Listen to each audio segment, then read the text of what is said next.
please raise your hand and we'll move you over and hear what you have to say. I think we're good. Okay, I'll close public comments. Sheriff, anything new in your world? Anybody you want to introduce? Want me to introduce? As you all know, with passing of Under Sheriff Snelling, I had the hard duty to replace him. I think I did the best I could.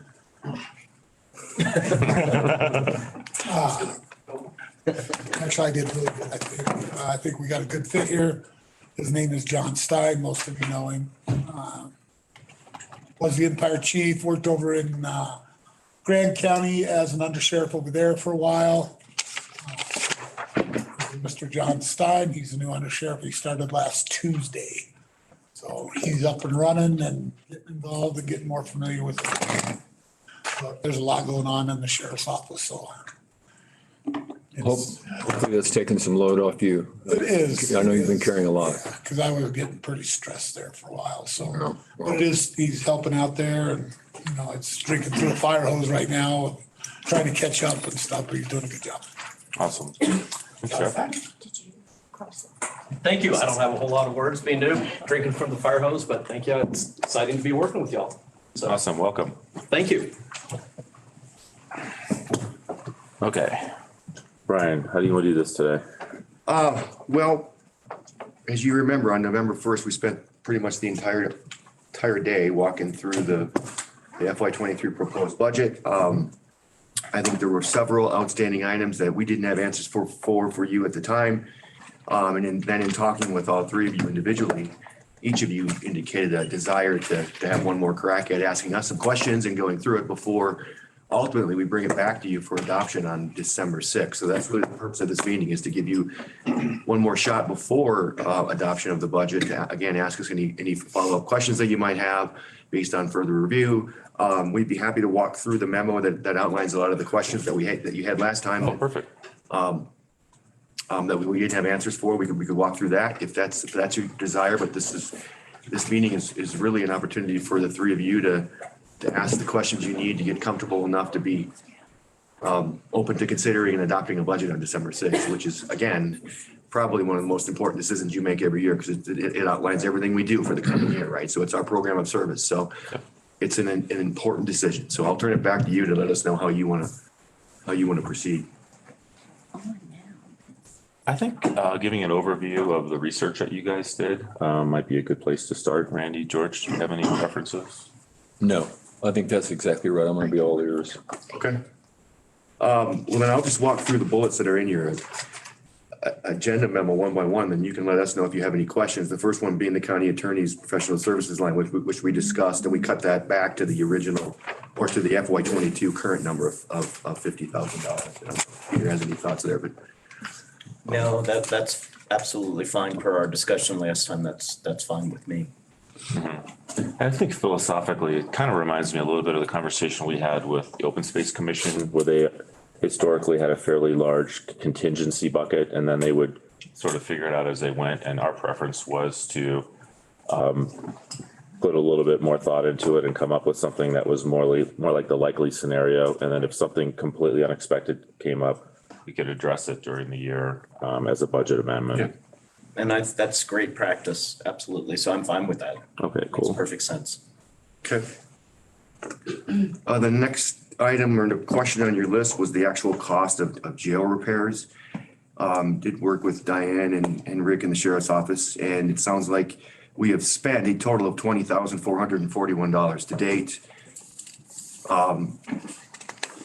There is one firm out there that costs them some money or charge them some money and then to come back and do the repair. So we're trying to track that down. So we won't count that yet, but they've spent $20,441 to date.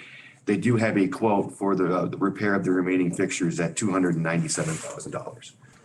How many toilets out of how many toilets have been repaired?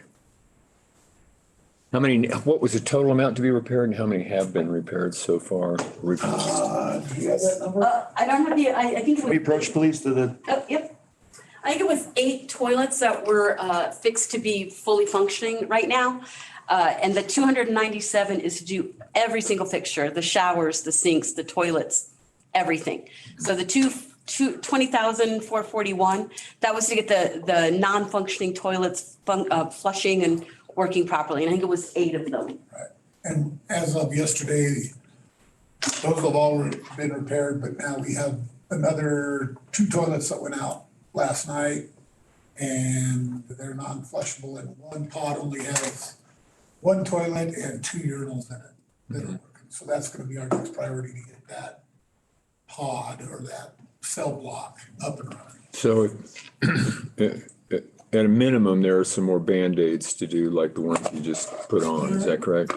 They're kind of Band-Aids, but they're kind of permanent fix, because the way they fix them is the urinals, I'd say, are fairly good.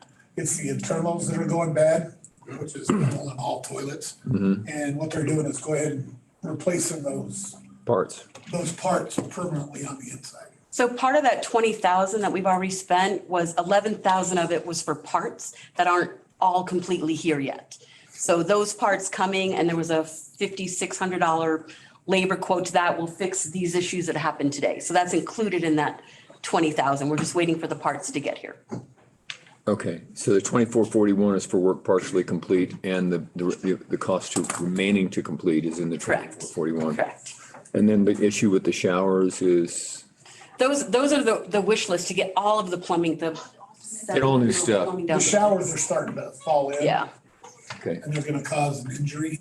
And the sooner that we can replace those, the sooner off, better off we'll be. Because they're 40, what year was the jail built? 78? So they're almost 50 years old. They're in the 297 number. right? yes. Yes. That's in the 297. But those are starting to fall in and sink and stuff like that, so. Before we get a lawsuit on that, we'd like to get those fixed. And that would fix all the plumbing. So I guess I'm a little confused. There's obviously a large difference between 25,000 or whatever that was and 300,000. Is there some ability to do this in stages, or maybe make a more tactical investment to hold off on having to spend that much money? Yeah, so 200,000 was from ARPA funds that were put towards fixing the jail. I'm talking about the expense, not about where the money's coming from. Right, so the 297 was getting absolutely everything in the jail fixed. Doesn't have to be all at once, doesn't have to be all in January, but the main thing, the 20,000 we've spent now was to get toilets working, so we didn't have everyone sharing one area. The 297 absolutely can be spread out. And that was just that was an estimate. I mean, until they actually get in there and see all the different things in the walls and in the internal plumbing, it might be less, it might be more, but no, none of that has to happen right now. What No. has to happen next year? I guess what I'm asking is what has to happen next year? We're talking about next year's budget right now. I would Next, say the priority would be the toilets that are broken now in the showers. correct. And wherever that falls out on the estimate that we got. Yeah. That's what it would be. Okay. No, the 297 was very high, getting absolutely everything in the plumbing area done. So it doesn't have to, it's not all priority. And what was, because when we approved the $200,000 for the toilet a few months ago, I didn't have a clear understanding of sort of the scope of that. Like, was it all the toilets? Was that $200,000 already imagining the showers being repaired? That was encompassing all of the plumbing issues in the jail. The $200,000. So as you understand it right now, we authorized $200,000 for jail repairs. You still have $180,000 roughly worth of authority to do jail repairs with ARPA. And we'll Is do our that, due diligence to spend that money. Right. Accordingly to priorities. Well, and the other thing that I see here is that $200,000 request was to cover the stuff that now the quotes come in at 297, correct? So with the quotes that have actually come in are about 50% more than what the request was originally. And we're also using a different plumber too. And speaking of that, did we get our money back from the deposit for the That people who did we'll sit nothing? down and talk with Peter Peter about. on that one, we haven't yet. We're having difficulty with them from Blue Sky Plumbing. we need to start working on that. That was $18,000 deposit, 18,700 something. So no, not yet. Okay.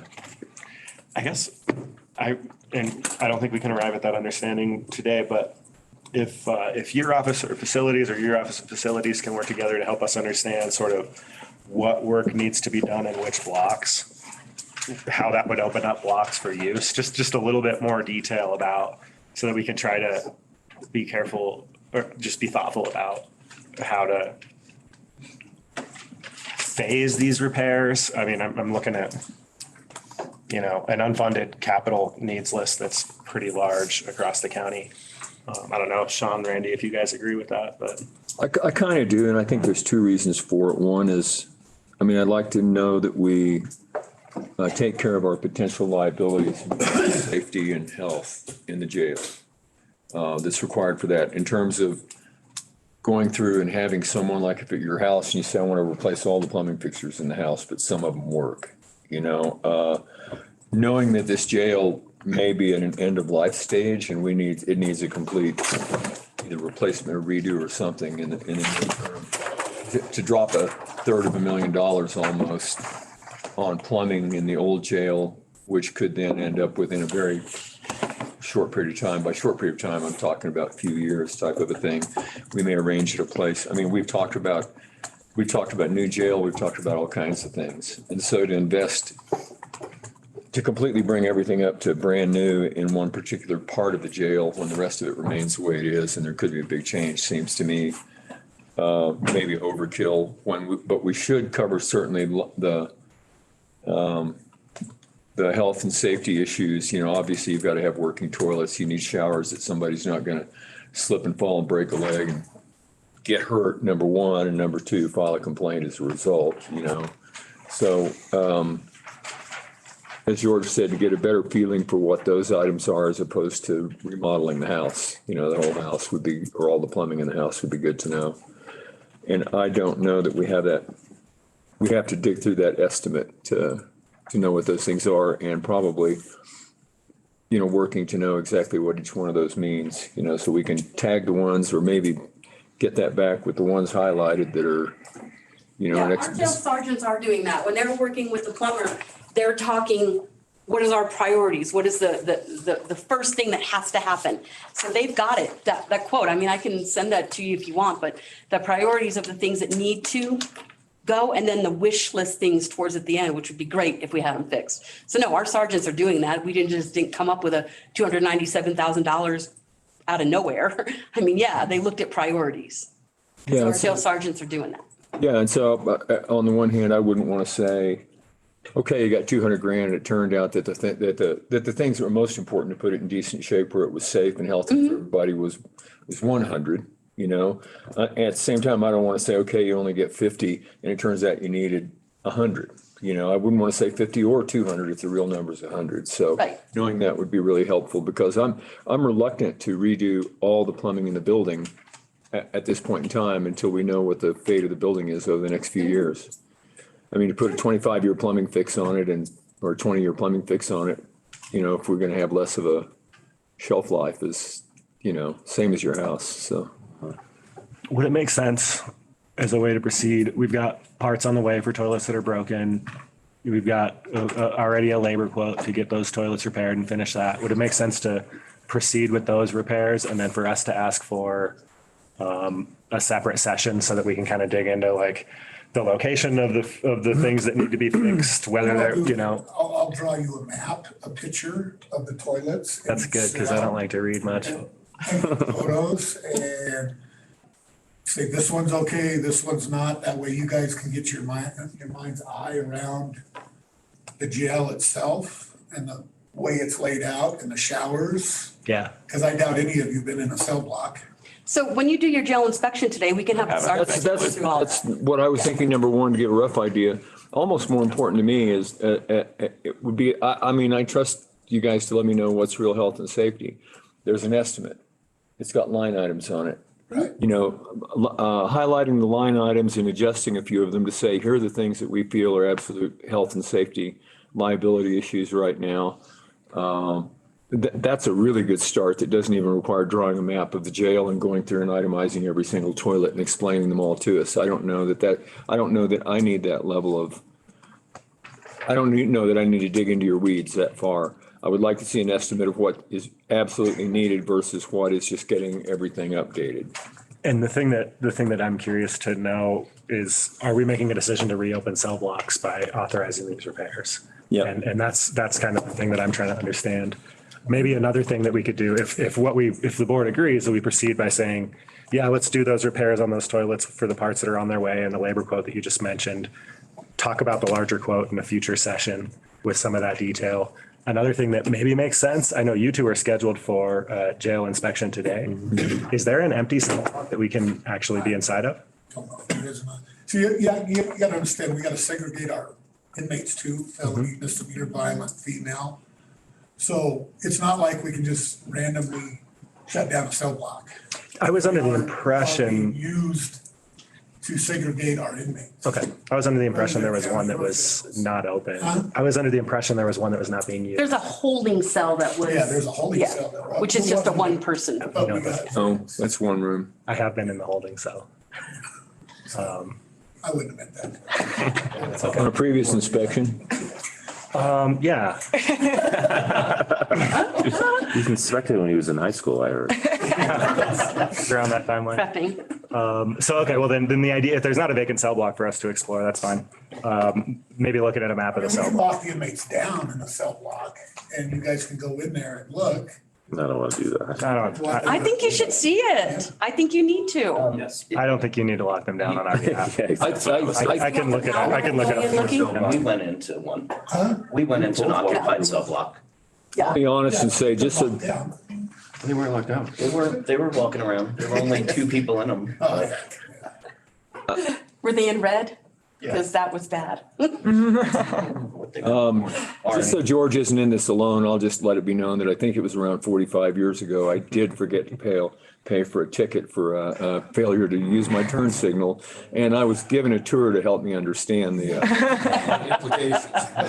tickets. So it's, Can I, Same story for me. so I'm hearing you want more details on the repairs, but given we've got an authorized use of ARPA funds already, this doesn't necessarily impact anything in the 23 budget. Correct. I don't think so, except I don't know if, I don't think we need to take action because I think we're in a high trust environment that we would just not proceed with the repairs beyond those couple toilets and the parts that are on the way until we have that session where we kind of look at the big picture together. I have to disagree. If we need a toilet fixed and it's in a block that needs to be fixed, it needs to be fixed. I still got a jail to run. I can't say, okay, at this point, we're gonna fix these and then we're not gonna fix anything afterward. Does that make sense? I tend to agree with I that. mean, I still got a jail to run, whether you guys decide that it's outdated, end of life, whatever you guys are calling it, I still have to run a jail. And that jail means I have to have working toilets.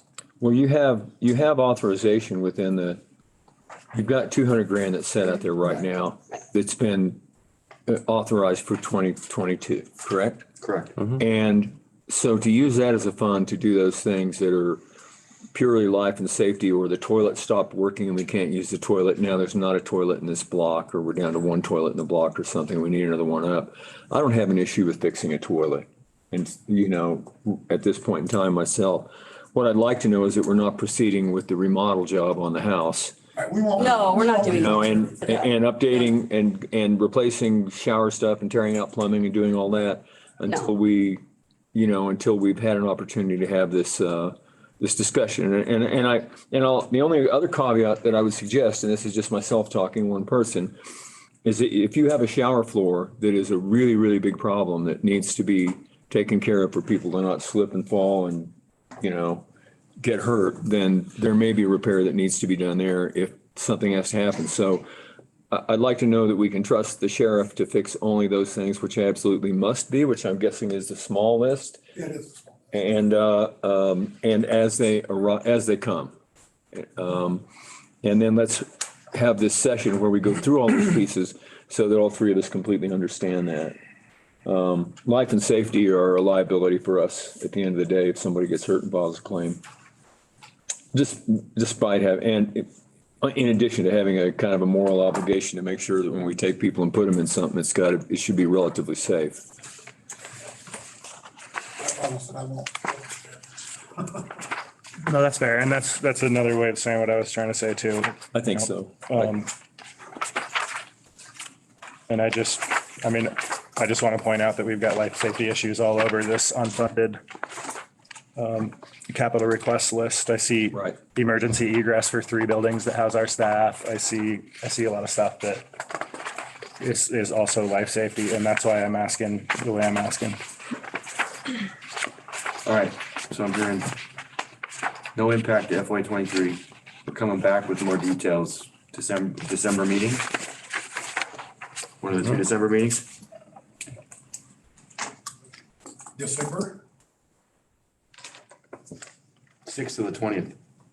Yeah, we have to actually approve the budget. Well, again, I don't, This is I outside. think I that's want to make outside. sure we're clear. So this, I think what we're saying is you want more details. They've got authorization up to 200,000 Yeah. on ARPA. So this more than likely does not impact the FY '23 proposed budget. I agree. Okay. Yep. So we'll come back in December at the 6th or the 20th meeting. So they can give you additional details on. Like an update On the on- other. Priority list on the repairs. I mean, it's up to you guys. The quicker Let's do it you, the quicker 20th. you come, the quicker. 20th? Yeah. And this is really talking about the expenditure on the 200, just trying to have some oversight of that, correct? Correct. Okay. And you got a jail to run, we recognize that. Although it's our statutory obligation to make sure that its condition is adequate. That is true. Okay. Good. You guys ready to move on to the next thing? Sure.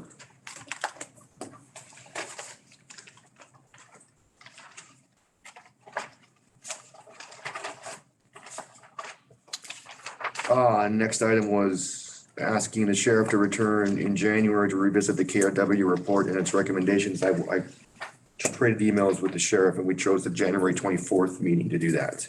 Okay. So that's on your agenda for January 24. And that's because we're not having a meeting on the 3rd because it's right after, No, we're having a meeting on the 10th, I think, but the sheriff chose the 24th.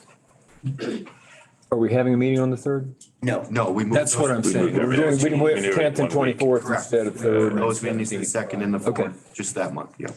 Yeah, I'm curious under Sheriff Stein, have you had a chance to read that report yet? I'm working on it right now. I'm actually deeply involved in it, yes. Okay, awesome. Yes. Okay, the next item is providing the cost per inmate incurred by jail operations. So attached to your agenda item is a document titled Net Cost Per Month, Night Per Inmate. And it provides you a net monthly cost and nightly cost to house both federal and county inmates. And those numbers are the county's net cost, meaning we've subtracted out all revenues received to develop a cost both for our federal and our county inmates. And happy to take any questions you might have. What page is that on? Of 90? It's not in the proposed book, it's in the packet for this meeting. That's what I'm looking at. Yeah, I'm going there too. I don't know. I just used the dedicated link. Mine's not linking. Can we get it up on the screen? Page 79, Commissioner. of Which the one? PDF. Page 79. Okay, thank you. That's what I was looking for. I think you're in the budget as opposed to the. No, I'm not. I'm in the packet. This is the packet, and I'm going to page 79 on the packet right now. See if I can find it and pull it up. Yep, got it.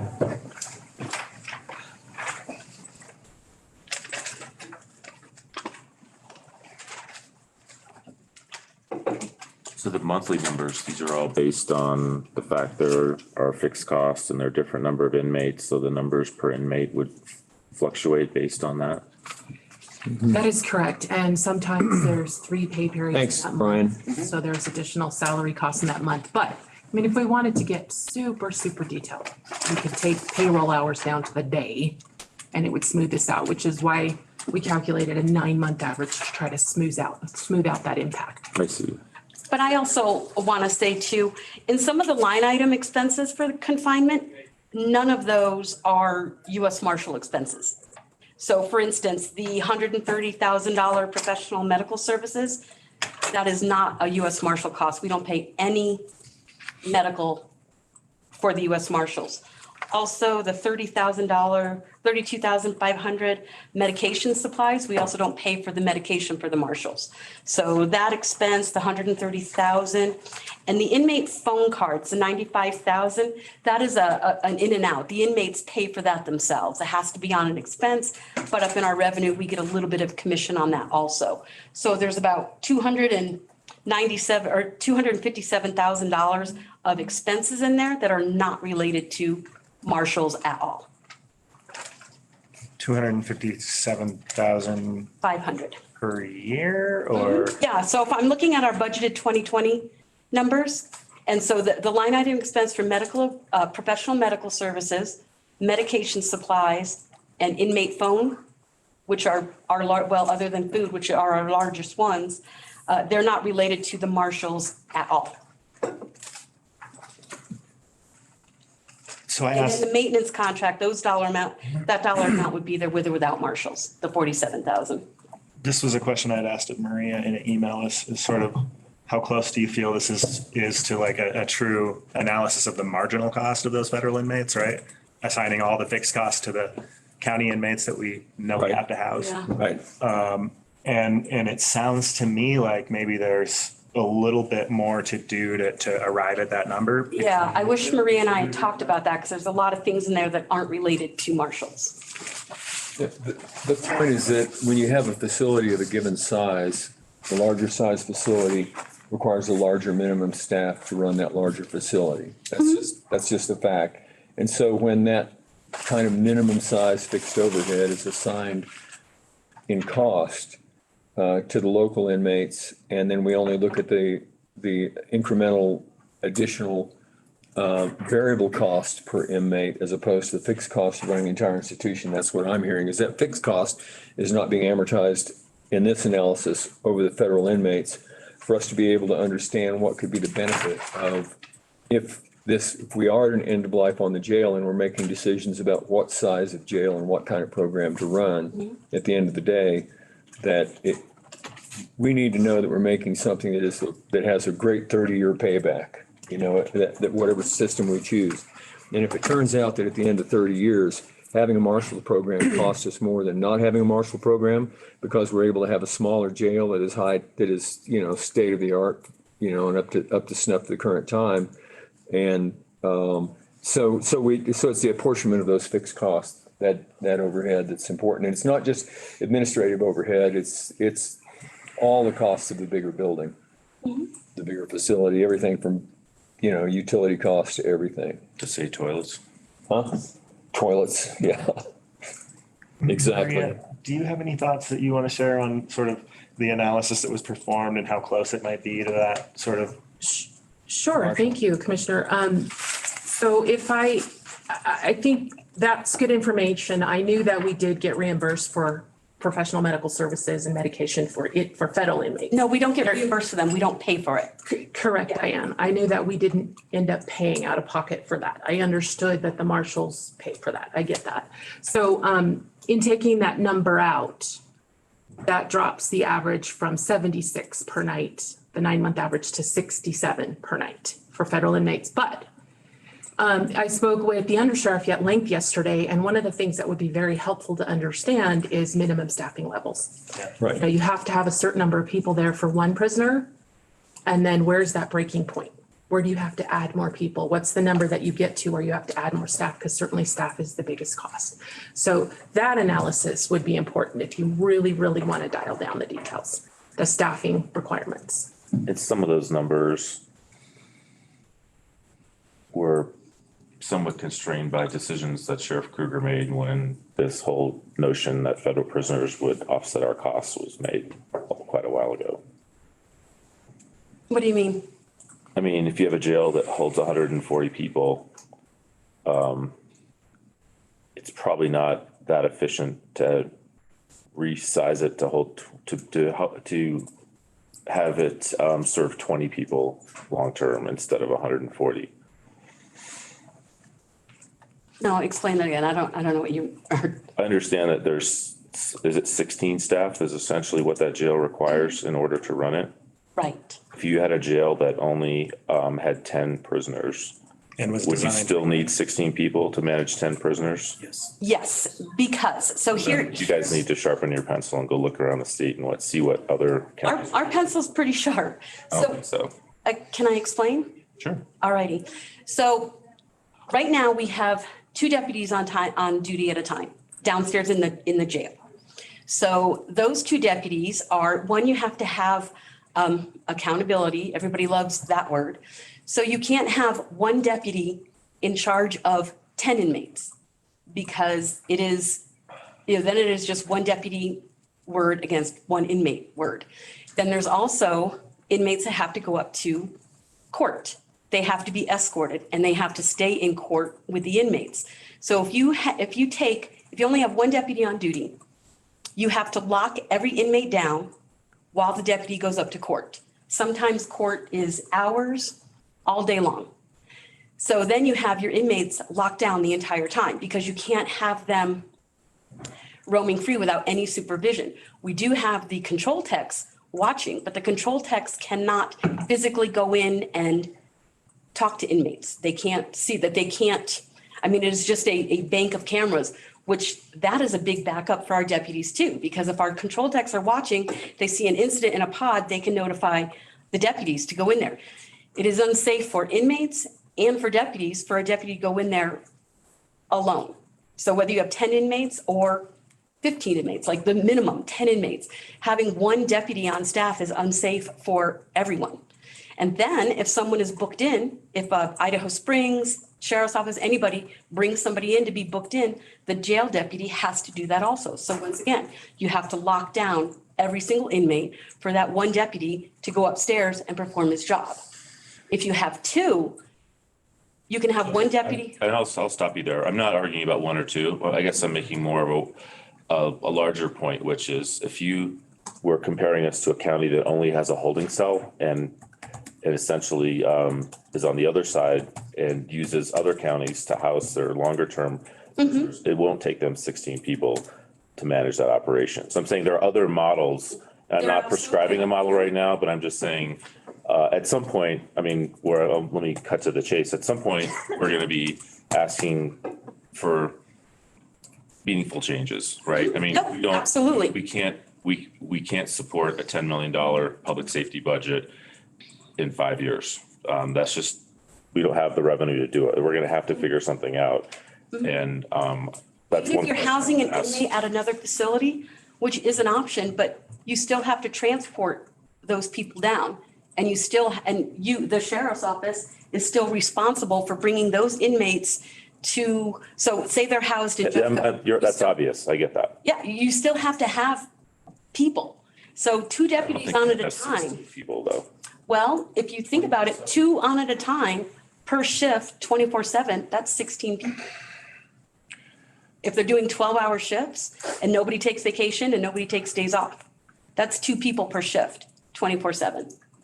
Without getting deeply into debates over whether you still need to feed them or whether they still We do have to lay feed down, or any of those things, or knowing your day-to-day operations, or, how when you cook the French fries, you have to go downstairs to get the French fries and bring them back up to put them. I don't need that level of detail.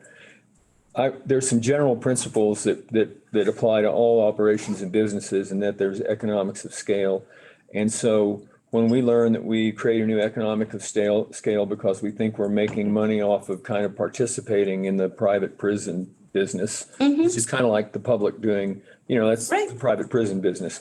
The nation's got into private prisons because they were able to house more people as they were incarcerating more people. And we contribute to that. I don't want to get into that esoteric argument, but what it's caused us to do is they've looked for other sources and they've gotten us to take it. It's my opinion from looking at the numbers that have been given to me all the way back to when I first sat down in 2017, that every time I look at a holistic average of the cost per prisoner, the federal reimbursement is less than that cost per prisoner. I understand that we've got a jail that's this big that requires this many people to operate it. So as we make a transition moving forward, there's a lot of things that have been thrown on the table. Not having a jail and having a holding cell is one of them. Another one is to build a jail that would be a multi-county jail only for the number of people that we need without getting into the federal prison program. Another one is to build our own jail that is only for the size of our own people. And another one is to take the advice to stay with the program we've got, which seems like losing $1 on every sale and trying to make it up on volume. And so what I'd really like to see one time is an explanation that open-mindedly and accurately lays out all those relationships so we can so we can look at 1, 2, 3, 4 different scenarios and know that if we put this much money into it, here's what the balance will be in 30 years. Here's what it'll really turn out to be. And my gut is telling me that maintaining a jail of this size is costing us a lot of money. And operating a jail of this size is costing us a lot of money, and it's requiring us to continually try to have more inmates into the jail in order to cover the cost of operating a larger jail. And I'm just, for me, that's not a model that makes a lot of sense if we have a small county that may not be generating enough of its own prisoners to require that large of a jail operation. And if it can be proven to me otherwise, that's fine, but those basic concepts seem like real common sense to me. Well, From a business standpoint. No, I hear you. And I would like to explain it to you in detail how, and even without the marshals, you still have a large expense in the jail. Even if you house them somewhere else, you still have a large expense in the jail. So our thought was, because you do, I mean, Sean, did you understand my point of 2 people each shift, 24 hours a day? That's 16 people. And that is what we're staffed at right now. Your shifts? We're doing, those are at 12-hour shifts. So 2 people, 12 hours, 6 to 6. And then you have 2 more deputies come on, 6 to 6. That's 24 hours a day, 7 days a week. That's pretending nobody has vacation and nobody calls in sick. So I guess I don't fully understand, but I don't want to spend everyone's time to dig into that right now either. Yeah, I think the thing that I'd like to see is, I appreciate hearing it sort of verbally. The way that I think is I'd like to see it in writing so that I can kind of tinker with it in my head over some. just said you don't read, George. Well, if you can draw me pictures, does. that's even better. I know. I would love to explain it to you guys any day, all day long. But when you see an overview that Maria put a lot of time in doing, there's things that are missing in there. Yeah, well, we're making So- progress though, because I asked Jeff Smith in this room in January of 2017, or maybe it was February, to give me some understanding of these numbers. And he didn't understand them, as was my interpretation. And I've been asking and wanting to understand it ever since then, and I still don't. When do you want to sit with me and I'll go through absolutely every single thing and show you? Honestly, I would. think I the would right like to do that ask with each and every one of you. is for you to take that verbal description that you did of what your minimum staffing in the jail is, put it in writing. You know what I mean? Put some dollars on it. Work with Maria to continue to dial in the analysis that she started. And we'll have, continue this conversation. Yeah, I mean, I think Maria made a good start. I mean, this was a little bit rushed from our last conversation. Oh, yeah. But I would want to see a truth that you both agree with. And I don't think we're that far off right now. And I think, Maria, I'm absolutely positive that you understand the principle I'm talking about. And there's a point where in economic scale, you cross a hurdle. And without spending a whole lot of time, I learned a long time ago, as an example, I had to learn that one builder can build up to 2 houses at a time if he wants to work 80 hours a week. And he makes no more money by building a 3rd house, so he's got to jump from 2 to 4 or 5 in order to make money, because now he's hiring more people. That's the kind of thing I'm talking about, that there comes a time where you're at a stage that your operational cost, your necessary operational cost means you've got to move into the real big time in order to make money. You either operate down here or you operate up there, and there's a gap in the center. I think we fall into a gap in the center and we're not going to become a federal prison. And so it seems like my gut feeling is that if we work on housing the people we need to house that are generated by the people passing through us, that are arrested here, and the people that we generate out of our own staff, the people that have to be here, that we have to accept, as opposed to going out and seeking more prisoners to bring in and running a larger operation, it makes sense to me that at the end, it feels intuitively to me like at the end of the day, we will have spent less money over the next 30 years than otherwise, but.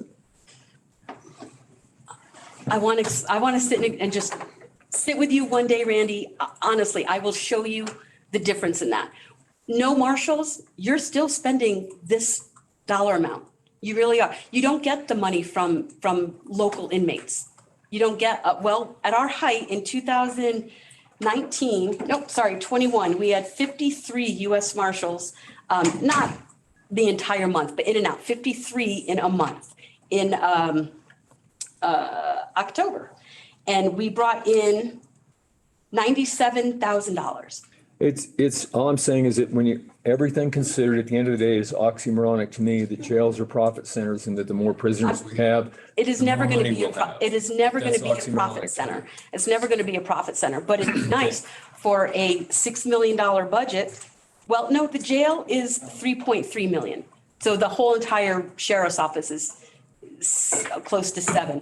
But the jail just expenses, not any of the revenue, is $3.3 million on our budgeted 2021. The budgeted revenue we're bringing in, we hope to bring in with the marshals is 1.5, half of that. So to me, it's not like we're trying to fully fund the whole jail, but take a chunk out of that if we could, because the revenue without the marshals, I'm not moving on.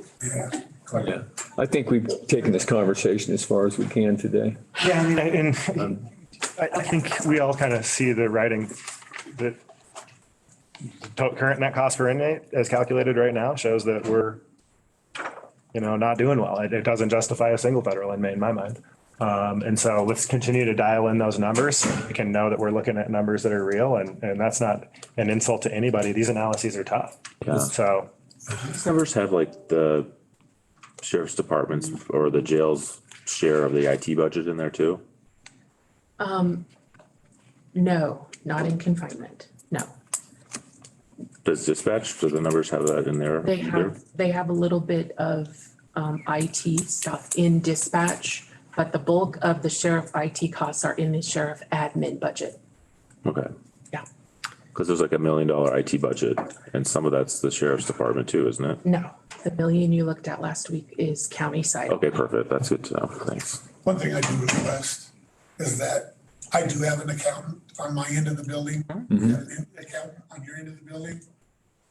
If you have questions about my agency, my office, I have people that can answer the questions instead of doing this in a public meeting. Right.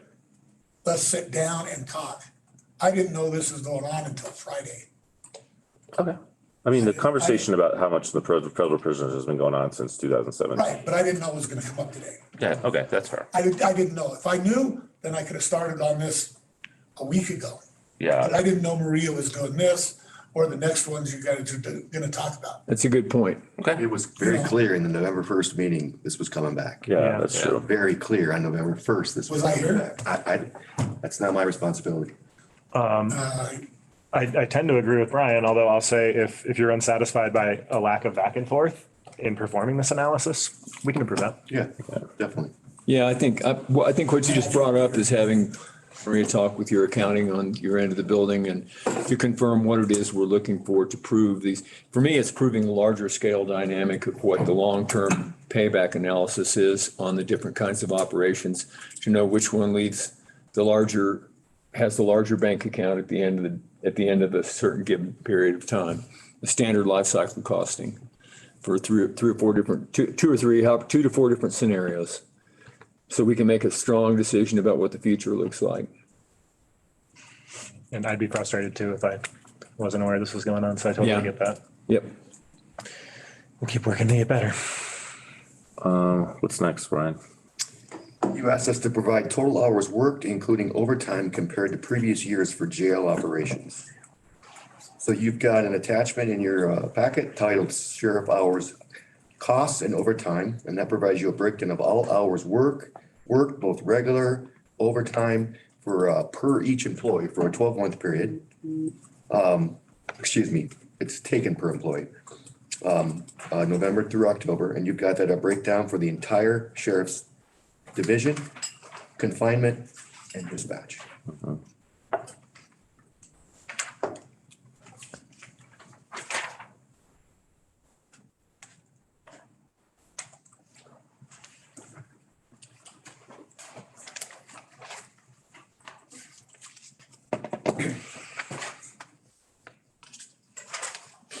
Had asked for this, or I don't know who had asked for it, but this came out of a conversation around trying to understand whether the positions that are currently vacant needed to be in the budget. And this was a conversation that we had in the budget meeting. And the thing that maybe you can help me understand is that there's a piece of information that's missing, which is how many vacancies do we have in confinement right now?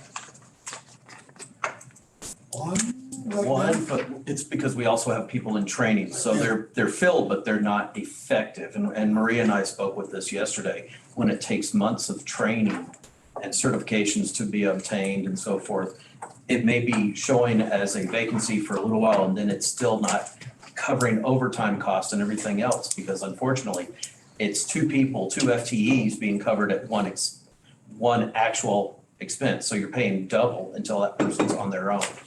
And so it's not a complete picture on paper. So we have 3 new hires that are being trained this week and next week. They're at the range today doing their qualifications. So I'm seeing, So that's actually 4 right now that on paper, it shows we're only 1, but we're actually down 4. okay. And so you don't have any positions that you're recruiting for? All your positions have been hired? One right now. 1. One position. And what's the position? Is it? If I could just interrupt, just from a procedural standpoint, so the record's reflecting it. The only reason we ask you guys to come up to the podium is because Zoom is not capturing you on here. So that's why we're asking you. We could just sit up here and join us at the Or table. yeah, and that's. Yeah, that works. Go join That it. works. Yeah. If you guys want to come up here. So Thanks. The microphone. It has nothing to do with authority or anything. It's just trying to capture the video Yeah, the and the mic's right sound. there. You'll be more comfortable in those other ones. Yeah. So I'm showing that, Now we're all at the same table. I'm showing that we're recruiting for a sergeant, a captain, a detentions deputy, and a lieutenant, all in detention. That's correct. So there's 4 being recruited for right now. Okay.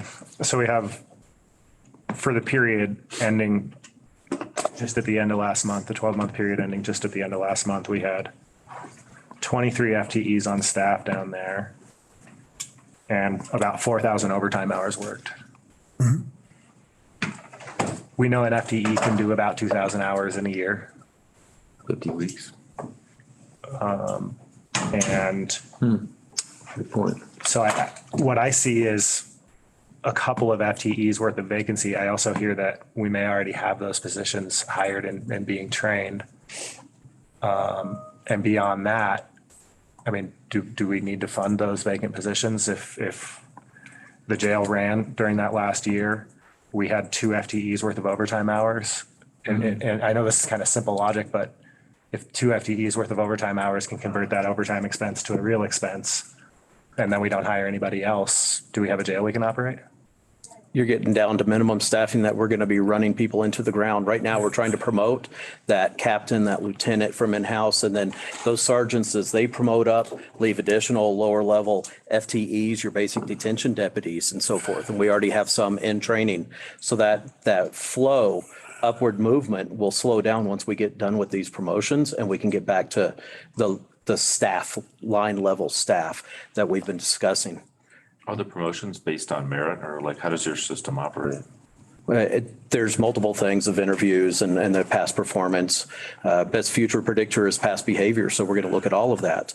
And we're looking in-house right now before we look outside of the agency. If we've got adequate staffing inside that's performing, then they need to be appropriately rewarded and promoted to handle that job description and duty.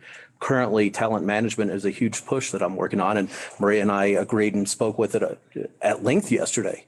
So giving some of these additional opportunities of promotion, if it's adequate, needs to fulfill, and then we will restaff from the lower level.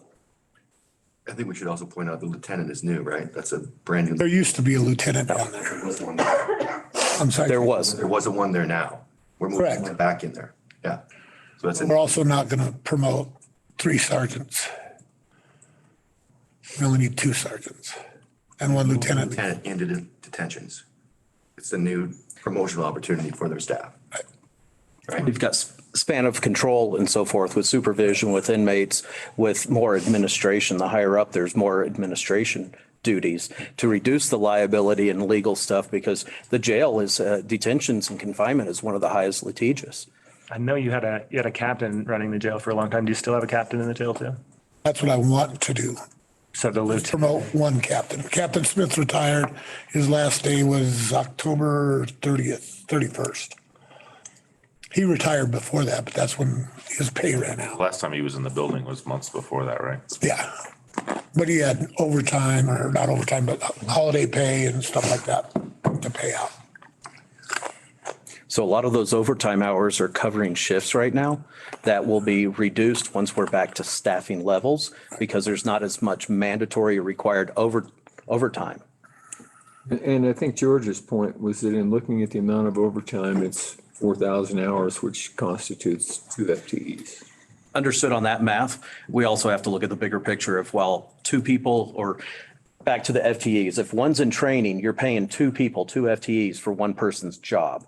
And then if that's still not at a minimum staffing level, you still have someone at overtime. So that training officer could even be on overtime, training another one. So we're adding insult to injury until people are on their own and actually functioning separately as an FTE, not during training. So some of that will get fluctuated out with promotions and rehires and new hires.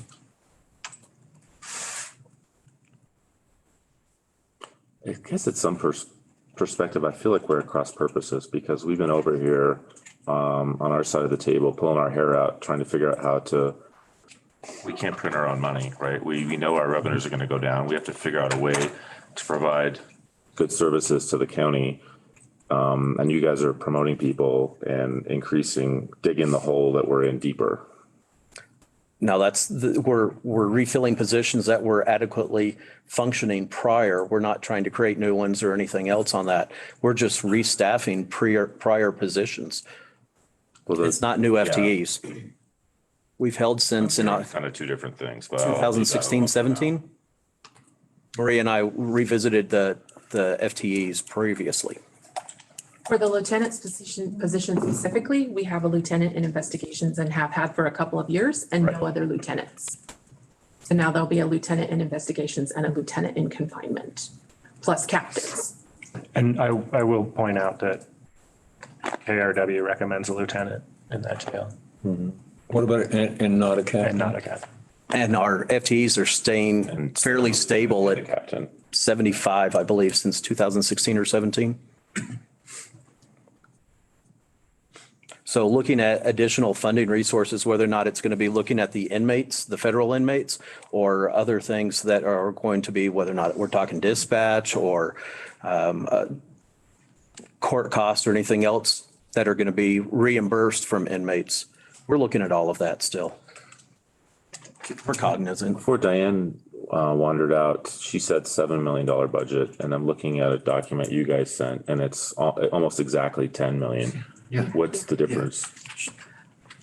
I think 9.959571. she just was stressed. It was a stressful moment. She knows that. She knows what her budget is. She's pretty good with that. See, I think Diane counts the revenue that we bring in and Maria And doesn't. reduces.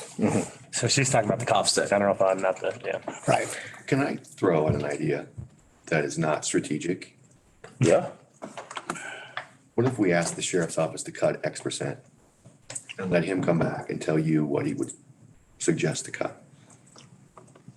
I think I would be open to that. The conversation that we're gonna need to have very soon is related to larger scale items. We've talked about them before. We all know what they are. I guess We all do? but Dispatch, I'll say it out loud. Well, we've talked about so many items in so many departments. When you say we all know what they are, it's Yeah, like, which one?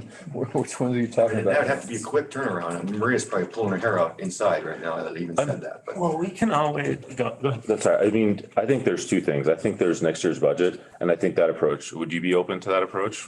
What approach? Of having us give you a percentage and you going and finding yourself, and you can control what's most important to you on your side of the wall. I mean, I don't want to have this conversation. I don't want to be taken into the details of how you guys run your shop, but Yeah, it needs to. we have to find savings. Well, it depends on how much that, To doing the obvious things, such as investigating Jeffco is an obvious one to me. But those are much more long-term. Are you talking short, medium, long-term? Cuts need to be Talking The above. cuts that come out, period, and they don't come back. So it needs to be an ongoing cut. Something that won't come back. So in the following fiscal year, it won't be added back to the budget. it all depends on how much it is. So I just, the reason that I struggle with, give you a percentage approach rather than a let's explore this together approach is, I hear you telling me that you're already have a budget that is the minimum that you need to guarantee, but to feel like we're doing an adequate job on public safety. I don't want to say, okay, well then let's do 10% less. You already say you're kind of at the bare minimum. Let's just do 10% less public safety. I'd much rather dig into the weeds and try to identify opportunities together where we can say, okay, actually, look, this is a thing that we can do without impacting safety. So that's kind of how this conversation is landing on me and why I kind of prefer to proceed through the weeds together. And I think examples of that are, the KRW report and, one of the things that it did talk about was that, and this isn't talking about the quality of the people or anything, but it talked about, as I recall, us being administratively heavy. And so when you start talking about a captain and a lieutenant at the jail, and the KRW report says you just need a lieutenant, that's a significant piece. That's a significant difference in opinion about what's required to get the job done. By a And, third party, by a third party group of experts. Right. And yeah, it wasn't just, it was nobody that was anti-law enforcement, anti-jail, anti-good operation or anything like that. It was somebody else that was brought in because they're supposed to be experts in the field with experience in the field and at budgeting and doing the work. And so we've got to, and we know that we have to reduce costs in the county. Well, like we can't print money. We can't overspend our revenues. We have to budget to be able to do that. So we have to be able to find those solutions, and they do involve sacrifice, and they're involving sacrifice on the part of almost every department that we've got. And nobody else likes it either, and neither do we, but it's a fact of life. So when we have third-party recommendations of ways to save money and run a good operation, and they're at odds with a request for more in order to have more people and more administrative overhead, then we have to look at that. So Commissioner, what I'm hearing out of some of this is you want something for a budget for December 6th, yet our date of January 24th for KRW is being revisited. We're going to give some updates December 20th. I think short term, we're kind of where we're at, and we can keep looking at some other ideas and options and hope that we find some savings in next year's budget by just not spending it, even though it might be an approved budget. The medium and long term are going to be the discussions over KRW or some of the other things, if it's dispatch and any other RFPs and so forth. I think the KRW report needs to be addressed going forward, along with the other efforts that you're putting forth and we're putting forth with task forces and things like that have to do with more than just budget. But I think at the current time, we're faced with a budget dilemma, and we need to be able to find some savings by December the 6th. But also some revenue streams. We need to be looking at reimbursements from courts or some additional exploring funds that are maybe court fees, reimbursements, things that are from end users, maybe some additional stakeholders. We'll have to look at that, but that's not going to help right away. That's not an immediate funding source or increase in a sales tax. Ambulances had one. We've had discussions. Those are longer term. That's a year or more out. Yeah, I know that. And what we're talking about is this next year. The amount of money we have this next year. The thing I kind of want to suggest, I know, Brian, you've talked about on our side, a hiring freeze. I don't think we can impose a hiring freeze on you through any Public safety, you can't jeopardize. other than, Actually, the county can put in a hiring freeze. And Legally versus philosophically jeopardizing. well, one would argue whether that jeopardizes or not public safety. That's of course a policy decision that the board would work with the sheriff on. But I can tell you the county can absolutely institute a hiring freeze. Sheriff's employees are county employees, so just so we're clear, you could do that. Not arguing that. It's just if you have everyone on overtime. Since I have your attention though, I did want to ask, Diane had left the room when we were having the discussion about the minimum staffing levels. I think it would be helpful for the sheriff's office when it explains to the board exactly what minimum staffing is required, what you're basing that on. Because we are currently, I know we're not CALIA certified or follow any particular standards. I want to know what standards you are basing these minimum staffing levels on. There is, as the board is fully aware, it's being ramped up, a jail standards commission that the state of Colorado just passed. That commission will by November of next year produce a report indicating jail minimum standards, but Colorado itself does not have minimum standards. So that would be helpful for the board to understand. One thing I wanted to Set say, those standards. we had a conversation around the budget last time around hiring freezes, around what we're gonna do with open recs. And I felt it was somewhat in bad faith that after we said that out loud, we saw all kinds of recs for you guys trying to go hire all these positions before we could finish the conversation. Wow. We were just trying to get back to Phil. the minimal staff. We've been down staff all year. All year. We're still down 4 in dispatch. And our dispatchers are getting tired. The captain for detentions, the lieutenant for detentions, the sergeant for detentions, all were posted after the November 1st budget review. That's my point. That's what I'm saying. Right. Part of that's also That's the replacement. passing of the undersheriff and timing and trying to get some additional assistance and weight off the sheriff while going through such a tough time and budgeting and replacement. So this way I'm able to jump in and assist, and then we can make those promotions and start filling from lower. But you're promoting into a position that the KRW report says we don't need. And that's one area where I disagree with the KRW report, that I need more than a lieutenant down in the jail. Coming from Grand, my experience too, and we've been through similar circumstances and talks. Grand's got a larger staffing and much more administrative staff for a smaller jail facility. And they don't even contract out the same. What's Grants County budget?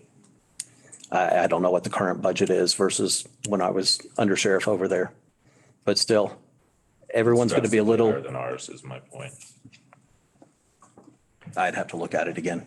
I don't know the current stats, but it's things that we will look at, and I don't think we need to spend all day on it. We've had prior discussions, and I'm just jumping in and reviewing the KRW.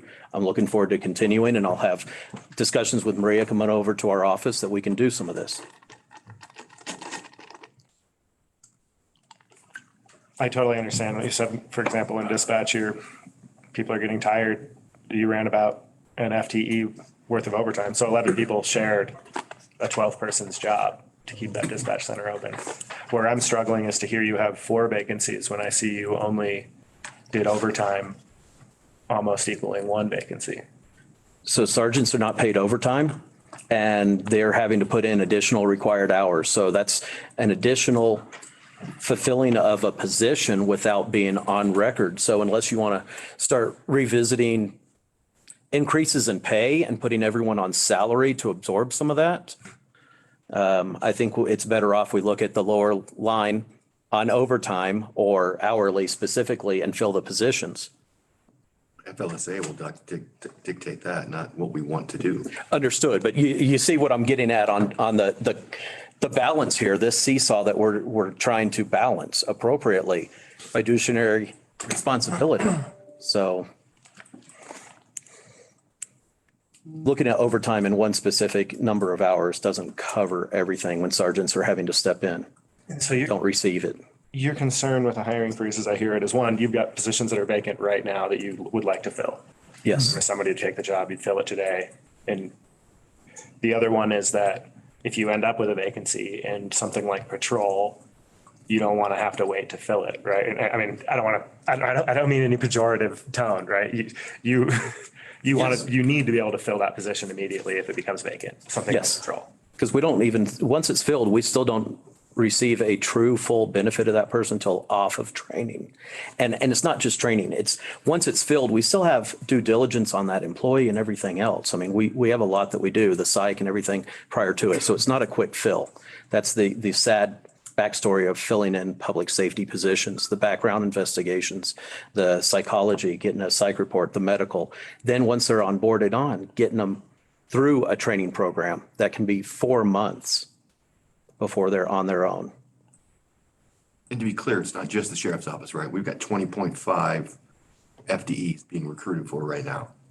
8.5 of those in the sheriff's office. 7 of those are not general fund positions, but And what you told me about our side of the house is that on every one of those vacancies, you've looked really carefully. I've looked at them before we say yes to hire, yeah. And all of these are positions that you feel are justified to replace.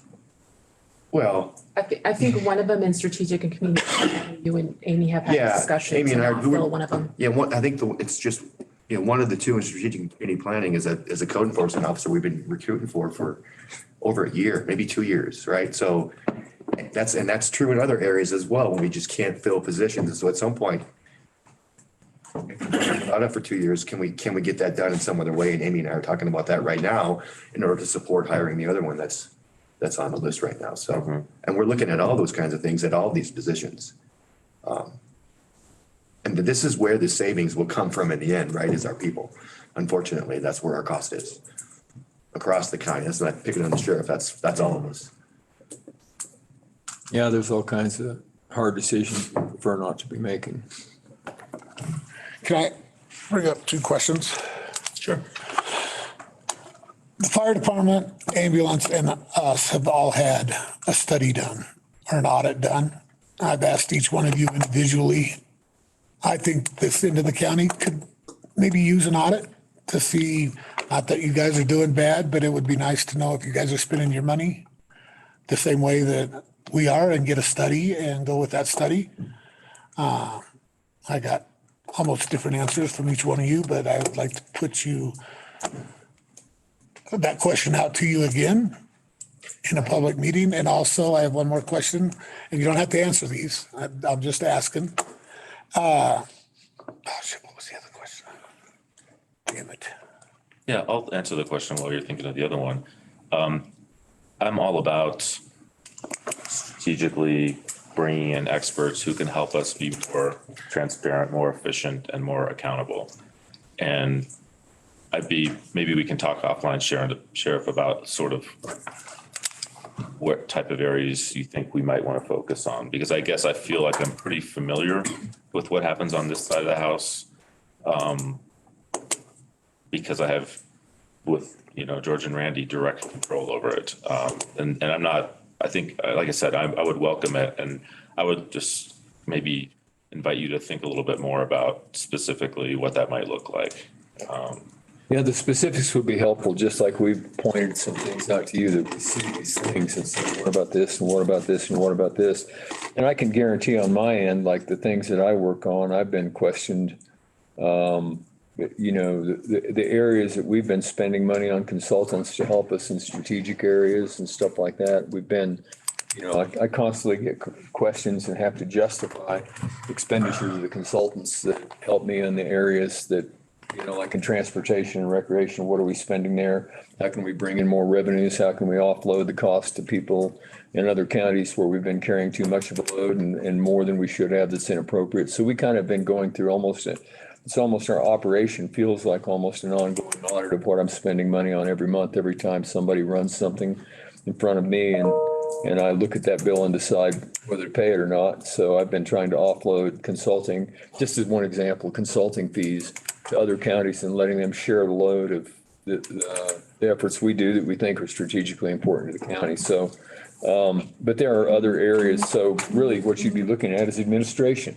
That's what we, as opposed to road and bridge. If you're asking for admin, I don't know what that would look like, but I know that I get beat up by Brian all the time about spending money. So. Let me add to that, I think personally, as the county manager, one of the challenges I've had coming into this organization is we've got a lot of people here who have never worked anywhere else.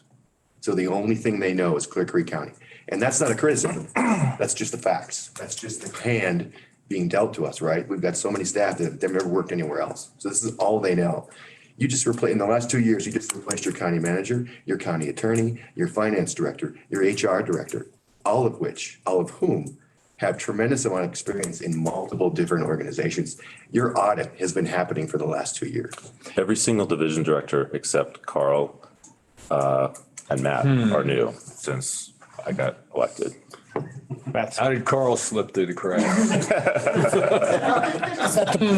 People for the position, What's that? need all those positions. I mean, I mean, that's what the audit does. so I got an two audit. things. Number one, My throat. a study is not punishment, right? And in No, some ways, I'm kind of feeling like, hey, you guys punish these other people. Why don't you punish yourself? And maybe I'm putting words into your mouth, but I just want to go on record and saying that's not what it's ever been about. And then as I think about answering my own question, HR is an area that I think we have a wonderful new leader here. And that's something that I've historically been pretty disappointed in how our HR function has operated. And I told Brian that before he got hired, when he asked me, what do you think are the biggest areas of improvement within your side of the house? Community development is another one that I think we could use some second eyes on for sure. And then just general administration in terms of that side of the business. So I would be open to that. And I think that's a fair request on your part. But on the other part, I was very disappointed with EMS. EMS completely transformed when that report that came from the consultative visit was actually taken seriously. And Brian came in, and I think he moved his operation according to a recommendation on that report within a week of being in charge. And that organization, like I said, they took their game to another level, and a lot of that came from following the recommendations that we got from the outside world. And I hope when we run a similar consultative visit for the fire department, that we figure out a way to sustainably fund it, because we don't know that right now. So, I mean, it's about improvement. It's not a punishment. It's about improvement, which we should always do no matter how much money we have, but it's also about the fact that we have declining revenues that are a fact of life that hurt you, hurt us, hurt all of us.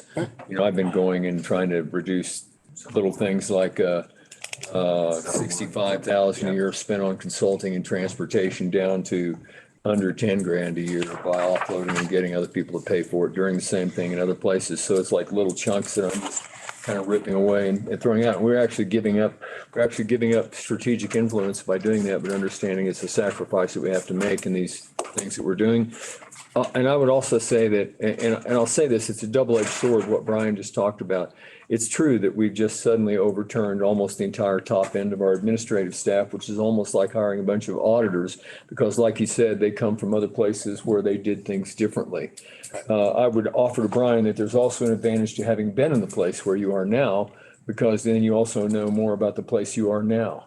And there are reasons why probably some place that someone has worked before did them the way they did them there. And you could say that a county manager could come from here and go over there and say, well, the way we did it in Clear Creek was, so let me try to improve your operation. So that's a double-edged sword. And as long as we all still have respect for the place where you are also has knowledge about itself, that is important. And we haven't lost sight of that. That said, we've got about 3-4 top people in there. We have new HR, new finance director, new county manager, new county attorney.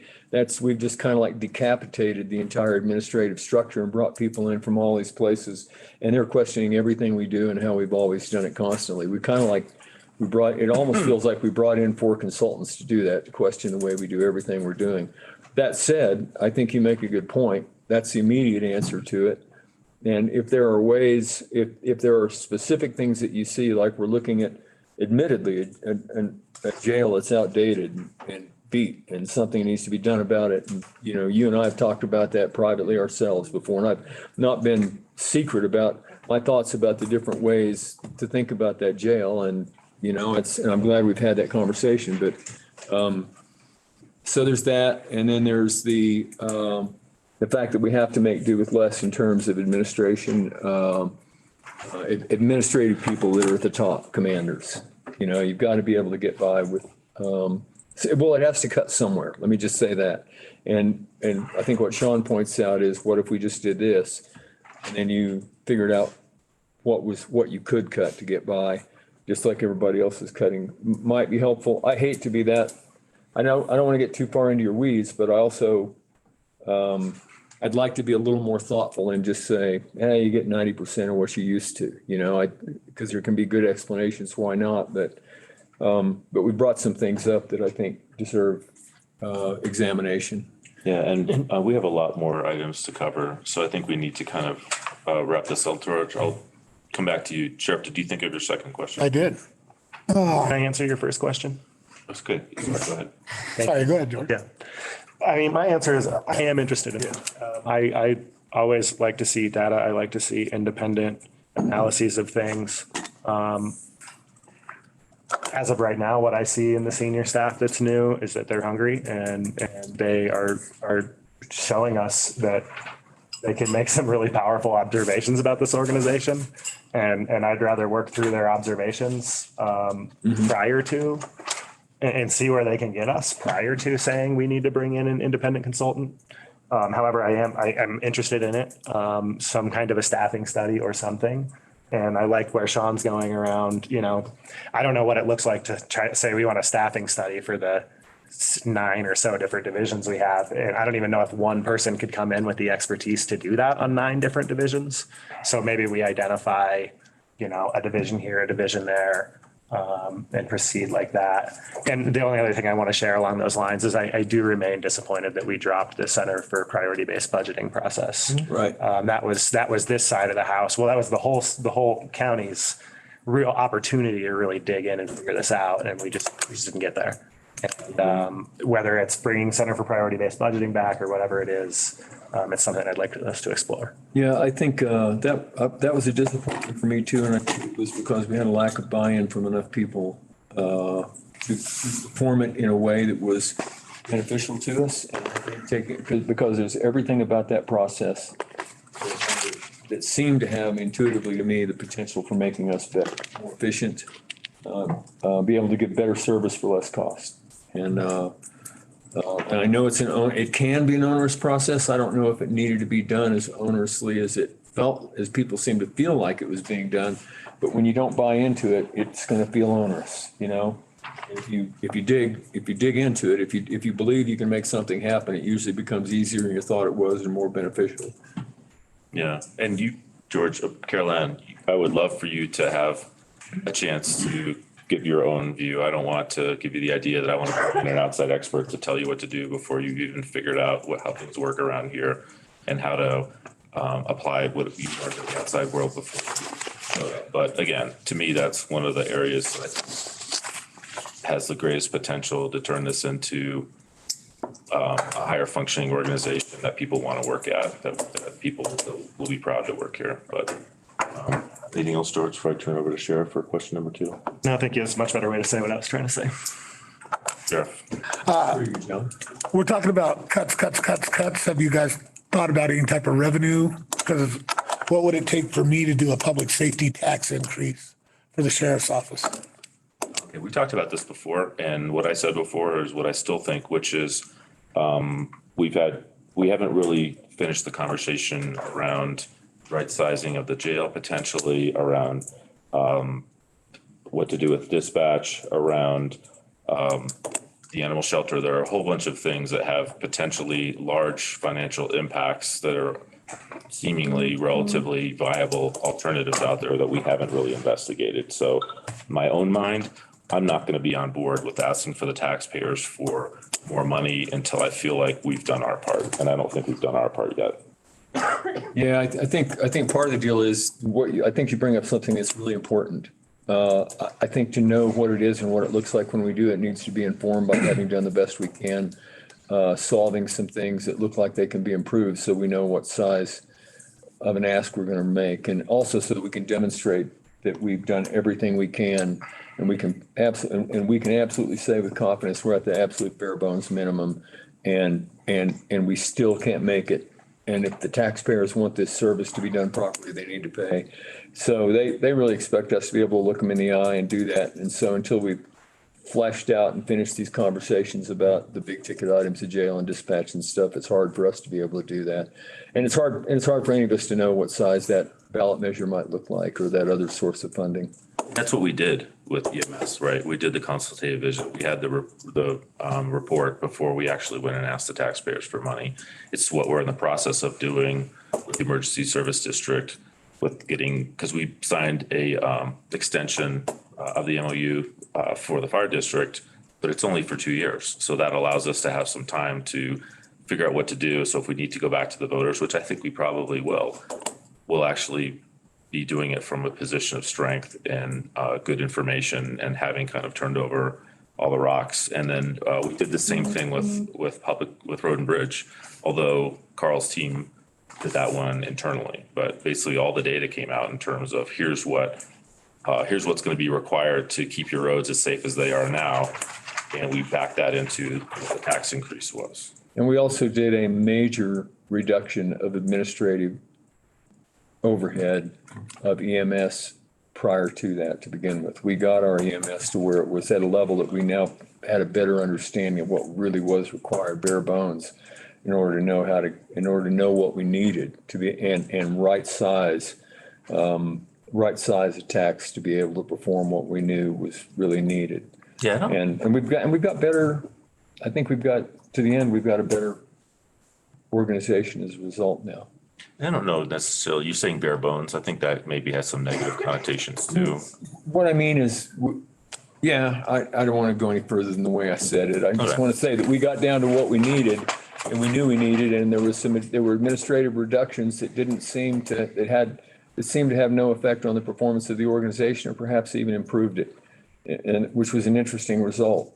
And you know best probably where those might happen in your organization. But anyway, all I'm saying is that the model we just talked about, what you were just talking about, is attacking those cost issues to make sure that we were the most efficient we could be before the voters is something that we did do. Yeah. Go ahead. Yeah, I mean, my answer to the question is we absolutely are going to get to where we have to talk about revenues.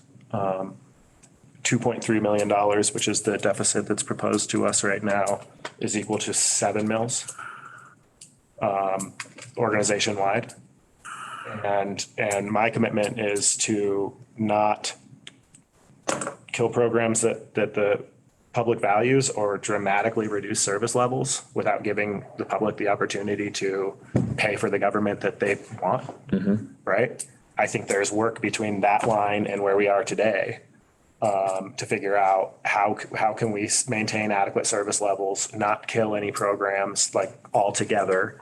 And I don't think we're there yet, but I want, the reason that we're asking hard questions is because we all, I think, know that we have to get there quick. I would love for us to have enough clarity to get on the ballot this year. I would love that. I don't think we're getting on the ballot for 7 mills though. Yeah. I don't think we're getting on the ballot for 7 mills in 2023, which is why we got to proceed through these conversations quickly, which means all of us, being a little bit less defensive of the sacred goats and being really willing to discuss everything.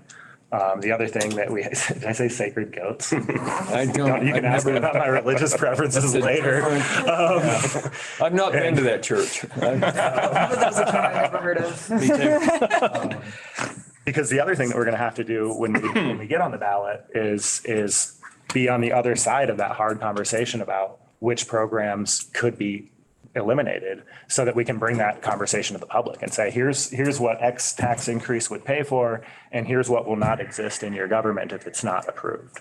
right? So, and we got to proceed through that quickly. And that's the message we're delivering to the staff on our side and the message I'm happy to have a second to continue to deliver here. And I don't think, I shouldn't be talking at you. I think we all kind of know what the score is here. No, we understand. And actually just restating what you just said, if you want to go to the public with what needs to stay or needs to improve or needs to go, then we shouldn't be having a cut on public safety currently you're asking for without going towards the public for an increase too. I think what we're trying to do is explore all of the cuts that we can make right now without doing two things: killing a program that exists or bringing a program that exists down to a non-functioning level of service.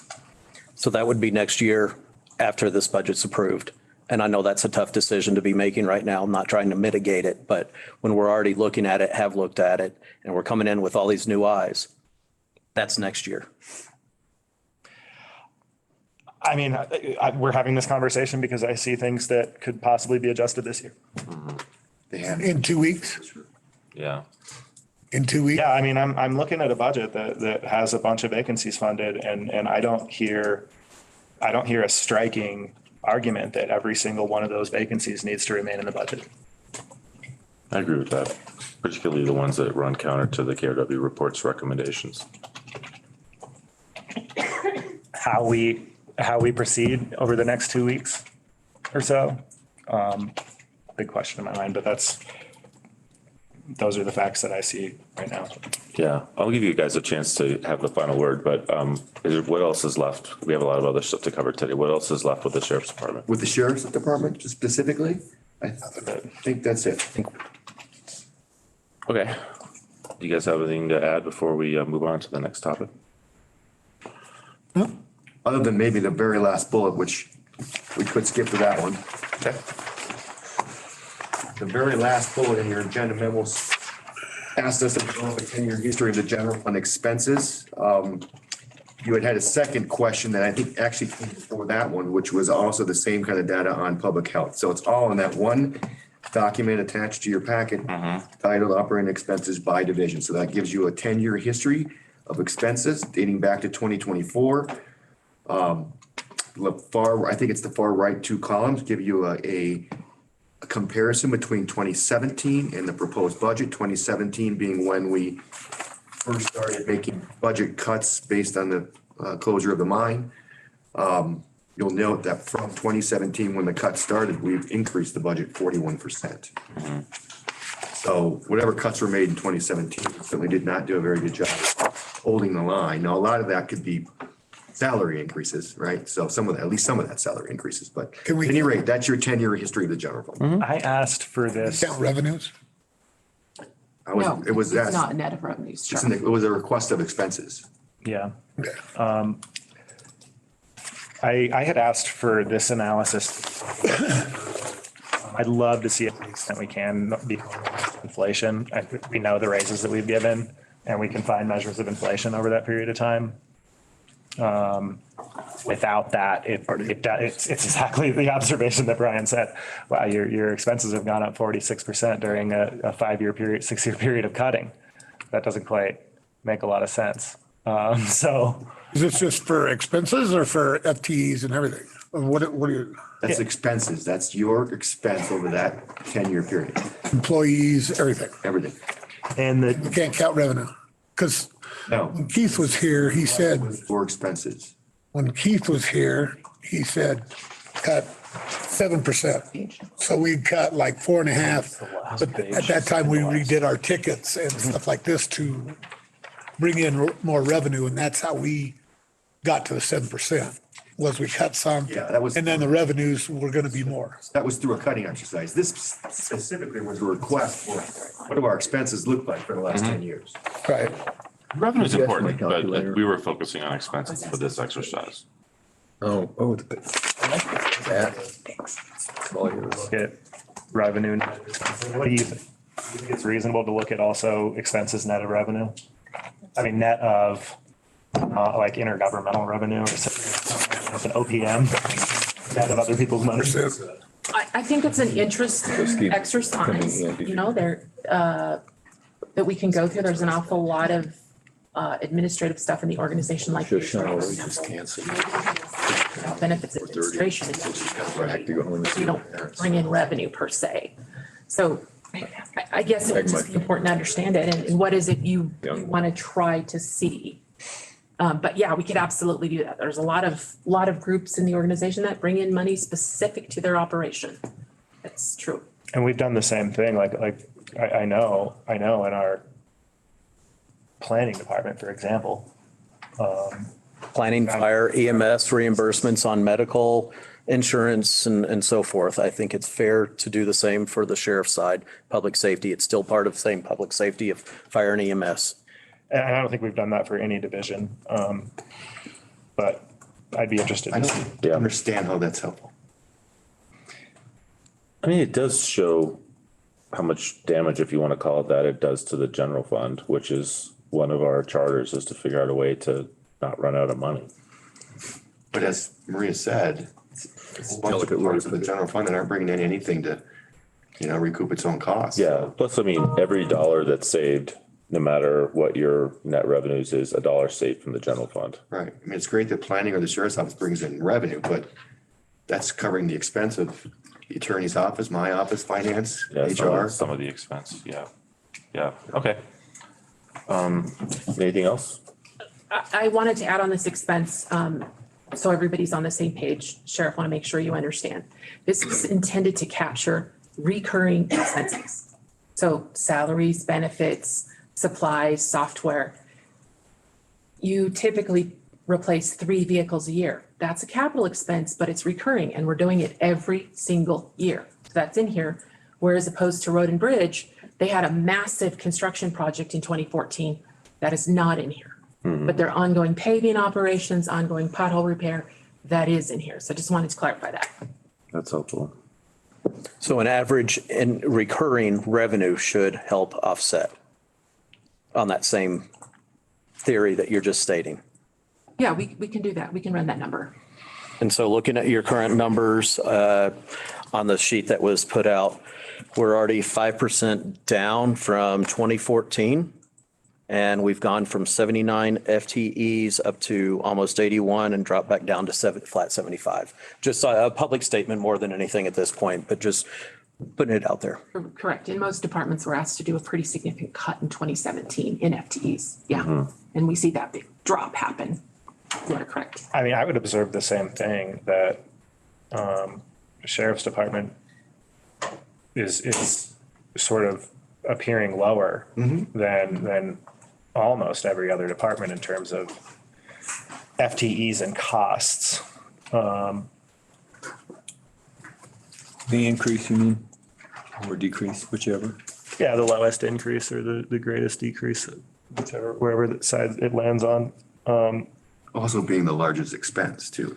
Yeah, and I mean, it's an observation worth making, right? But the percentage. It's also, Yeah. I don't think that it means that we shouldn't be having these structural conversations, because what we're attempting to have are structural conversations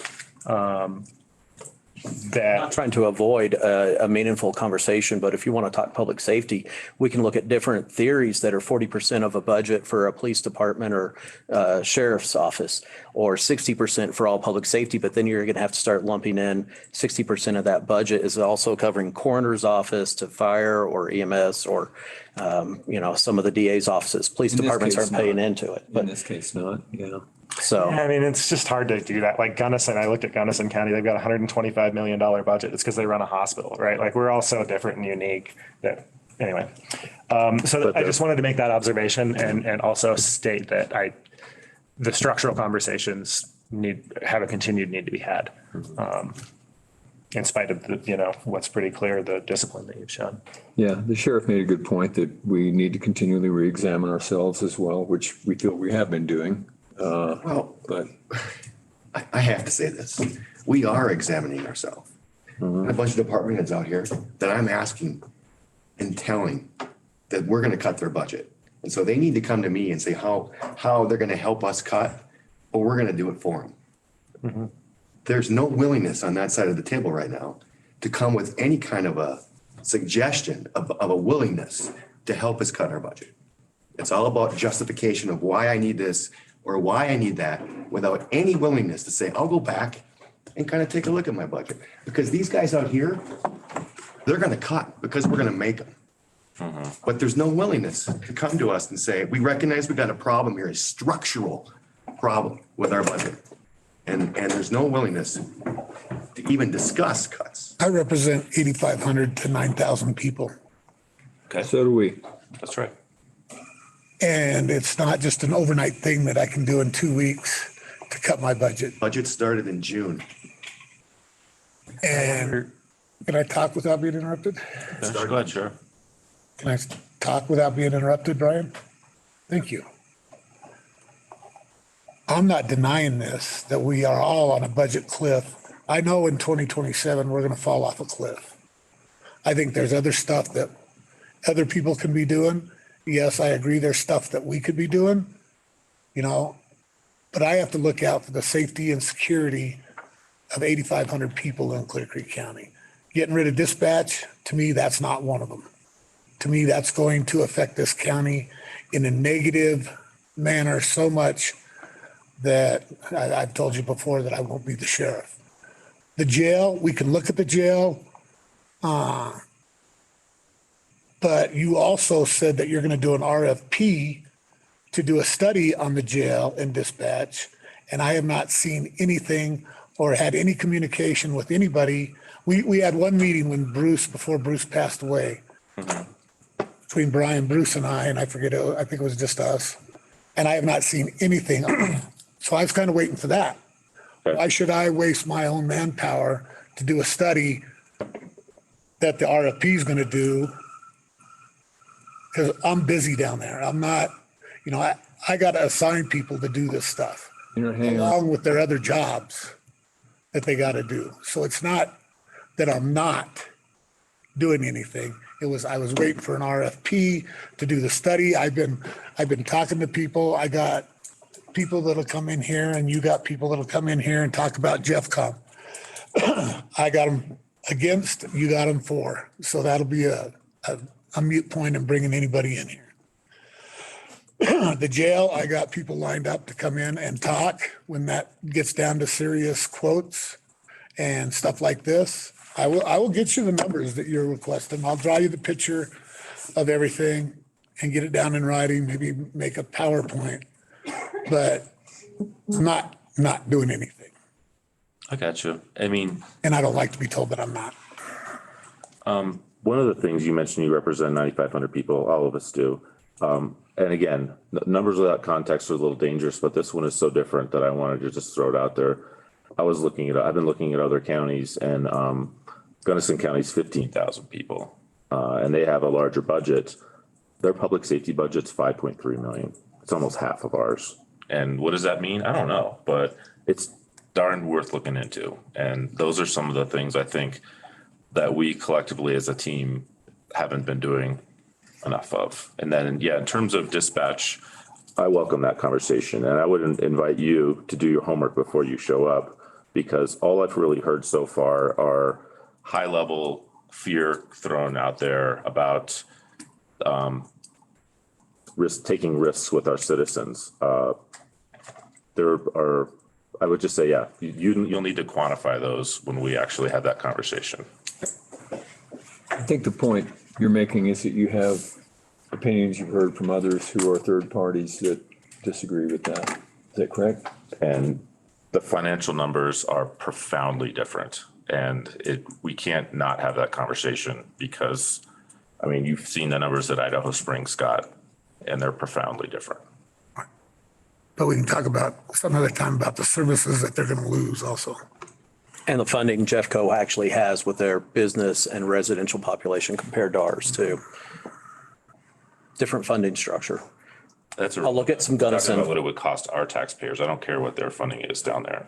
Yeah, that's when they look at going to JeffCom, that's what it was. It was what JeffCom would be charging us as a result of their Right. structure and their. It's about money to the leadership, I believe. And I think, like I said, I work for the citizens of this county and I got to represent them the best I can.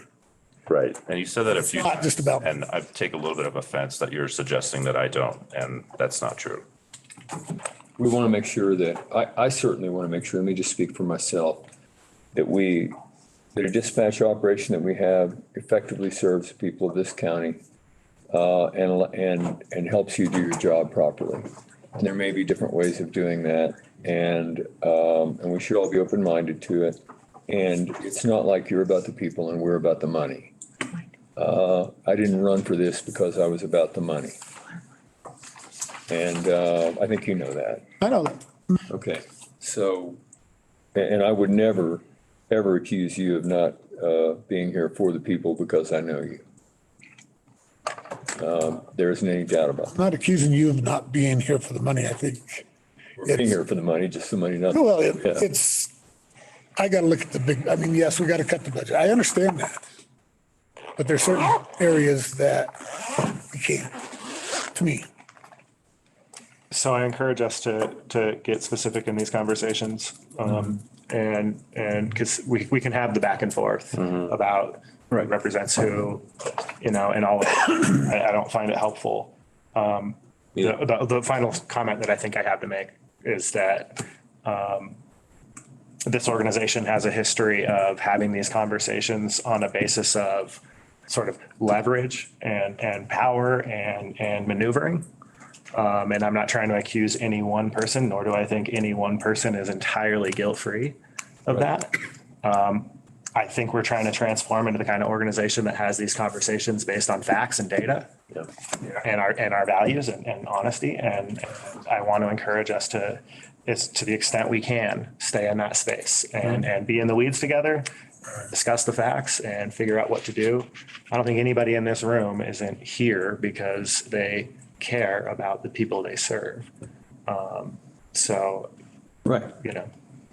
whether you're elected or hired or whatever, I mean, these jobs are too hard for people to show up into every day and keep showing up for them not to have some other motivation beyond money. We know what we're paying you. You're not getting rich. I think we're all interested in making sure that we maintain the highest level of service that we can for the people in this county with the available funds that we have, and then adjusting something to make that happen. And trusting each other to have those motives is important. And then talk, like George said, let's talk about the real details, and not confuse the issue with who it is that is or isn't at a high level, properly motivated. So level of service and numbers is important. Yeah. Just the final thought to bring up what the county manager had said. We are looking at cuts. I talked with Maria about the Deep Rock Water or whatever the company is for bottled water. Little things like that may make little slices of the pie to add up to an FTE or something like that. But that doesn't affect public safety. Start cutting our FTEs. That affects public safety. Example with the dollars and so forth, and not to beat a dead horse, we had a deputy involved and got injured and is out. He was involved covering state patrol on a suspect that was fighting. So now we're paying overtime for people. Cutting FTEs will affect public safety if we didn't have anyone available to cover that state trooper or other people to respond to calls. Deep Rock Water, have at it. We got tap water. We're trying. Yeah. Well, it's nice to meet you in person. And Good to see you again. We've worked on other stuff from the other side and so forth, yeah. so appreciate it. Probably not a perfect time to join during the end of budget season, but I'm sure you're learning. Coming in, what he is getting into. Absolutely. Thank you, Sheriff. All right. So I heard normalized for inflation, that 10-year history analysis, and add revenue by division. Yeah, I mean, in terms of next steps, I mean, can we look at a version of a budget that doesn't have any vacancies funded? And then maybe try to figure out how to Meet in the middle or something. meet in the middle or something. Is that a place for us to? Oh, look at this and then find a Yeah. spot. Yeah. Are you talking about the 20.5 vacancies we have today? Yeah. And I don't think you mean road and bridge, right? Because that's in that number Yeah, you and they want have to- their own source of or funding. EMS that have their own source of funding? So we wouldn't be putting in road and bridge. We'd be Let's- putting in yeah. all general fund positions. What does that look like if we just say Yep. hiring of those positions? Yeah. Yeah. And then maybe we can talk about those positions and which ones need to stay in the budget to be hired next year. Yeah, what would a spending freeze, what would a hiring freeze look like? And what is that, if I'm understanding, George, just for clarity for me, what would a hiring freeze look like versus filling them and then take a look at what that would mean in terms of function and try to find that place that maintains that service. I think so. And then, you correct? know, yeah. And if there's any consideration given for any FTEs that we know are imminent, that might be helpful too. So 13.5 of these are in the general fund, and I'll have to get with Carol Ann to figure out where in the process they are, because these are all being actively recruited for right now. But I think Yeah. there's also like one in human services that has a little bit of an impact to the general fund Okay. because it's only 80% covered by the state. Yeah. One of the things to recognize too is we unfortunately have had high turnover kind of across the board recently. And so the other conversation is, what do we do about attrition, right? Because I mean, those are related. And just, I'm not saying that I want to pass a budget without any vacancies in it. But I think that's an exercise that can bring us to some specific conversations about justifying positions to be added back in. So to make this easier, Maria, I think we're really just talking about the cost of the salary and benefits of these current recruitments, right? And what that reduction would be on the overall general fund. Yes, Yeah. Yeah. So that's a pretty. That makes sense. not difficult. Yeah, pretty easy math. Okay. Yeah, what's So good? what does that mean for us in the hiring process? Well, that was my point about where they are. Are any of these being interviewed right now? Yes. Yeah, I don't see how we could do anything in 2 weeks. You're talking December 6th, plus holidays and everything else. I think we are where we are. Let me see what we can do. We'll have to take a look at what's not closed yet, perhaps, those kinds of things. So if they're already interviewing, I mean, you could say stop interviewing. That's your call, but that doesn't make, that's, especially for the external ones, that's not a good look for the county though. Yeah, I don't think we have enough, I personally don't think we have enough data Yeah. to something like that right here, right now. I would I agree. agree. I would agree with you, yeah. Yeah, okay. Thanks again. Let's So carry on this one. Yeah, on the employees? well, your budget could be different. So that's for you to decide what you want to do. I mean, I think we all just said, I don't know, but I'm not, I think I'm misunderstanding one of the two statements you just made. I don't want to say right here, right now, we're declaring a hiring freeze, and anybody who's in the interview process, tell them, good luck, Yeah. go find somewhere else. But I also heard you say you weren't fully decided about any of the open vacancies, funding the open vacancies for next year. Because especially with large budgets, if you don't fund a specific spot, whoever that division director is can go find the money from somewhere else. A way for us all to operate in good faith would be for you to, as you go out, you might look at all those different things that you want to fill and decide which among those could be part of the, an examination of what could be cut if we have to cut stuff in order to get down to a certain level, because we have to do it. We got to get there. We can't can't keep doing that because the other side's doing that, the revenue side. So, in good faith, you may not want to try to fill all those right away. You might think only about those which are, that you perceive to be absolutely necessary, and understand that there's likely to be a reduction in the overall money available from what we'd like to see. So, Okay, all right. is that, Yeah, thank you for the clarification. That makes sense. I heard two things and I agree, and they're two different, either one of them is too, neither one of them is well enough formed to say, go ahead and hire them all.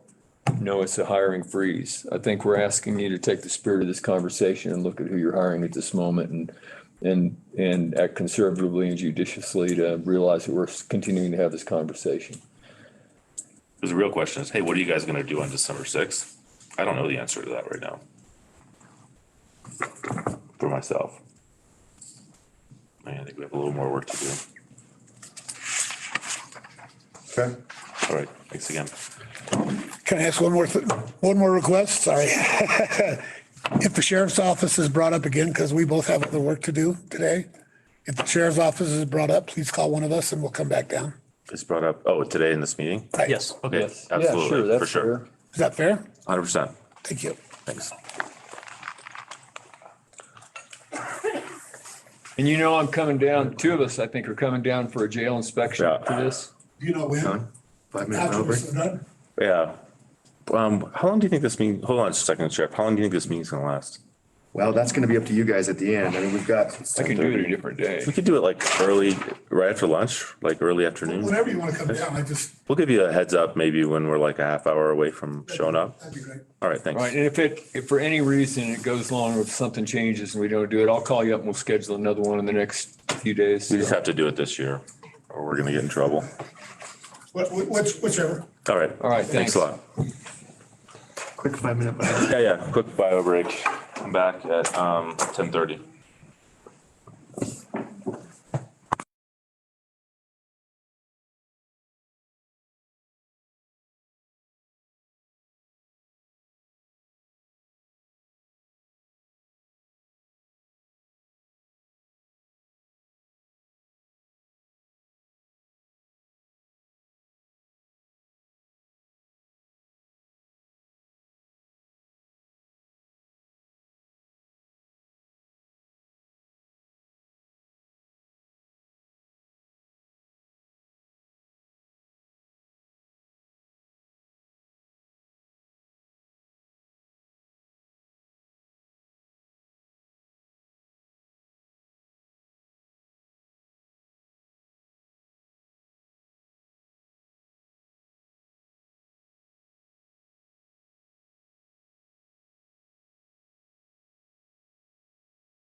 All right, that took a little longer than I said it would, but we are back. Ryan, what comes next? I'm gonna check off some ones here that aren't gonna take much time.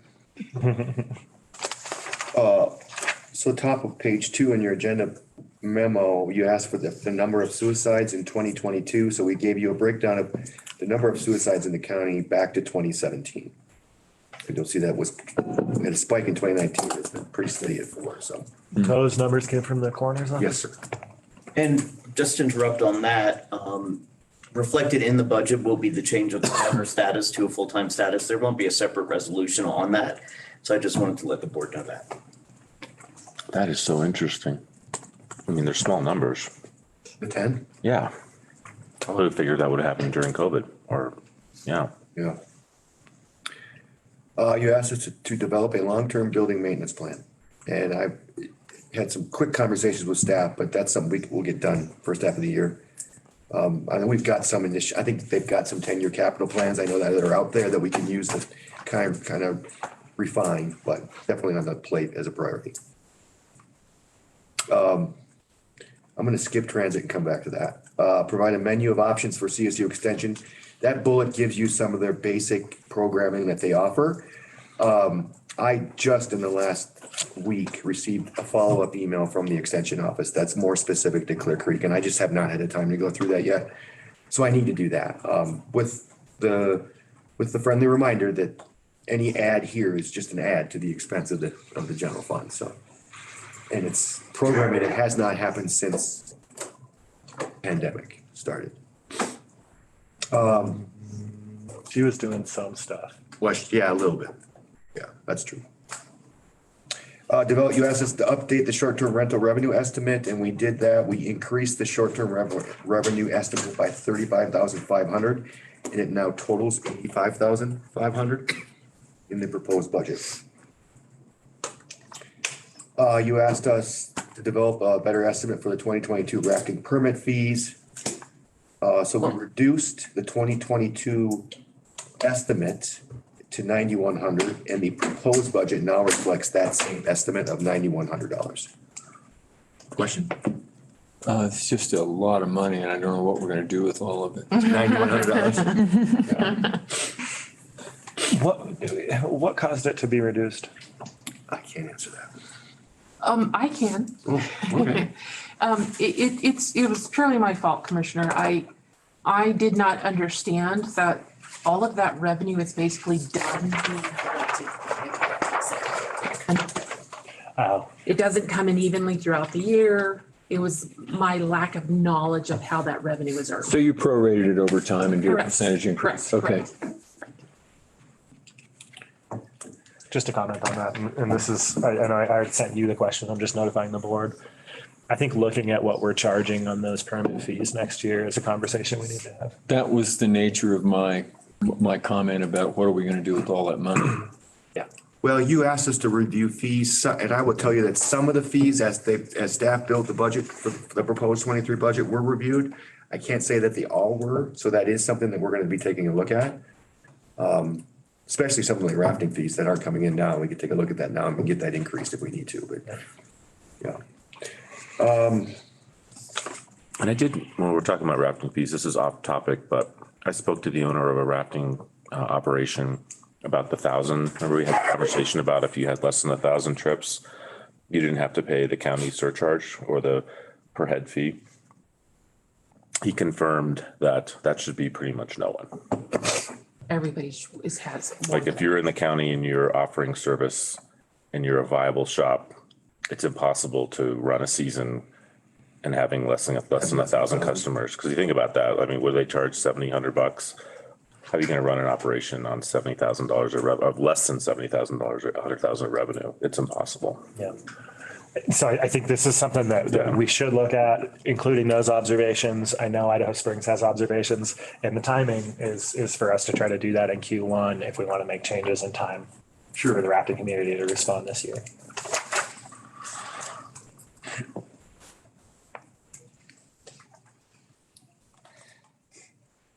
I think I thought that would be short.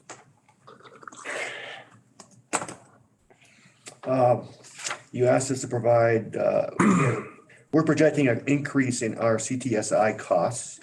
Asked us to provide the similar costs for participating entities. So you've got a document titled CTSI contributions by jurisdiction attached to your packet. So we saw a 62% increase, which was the fifth lowest. 62% increase was the Year fifth. over year?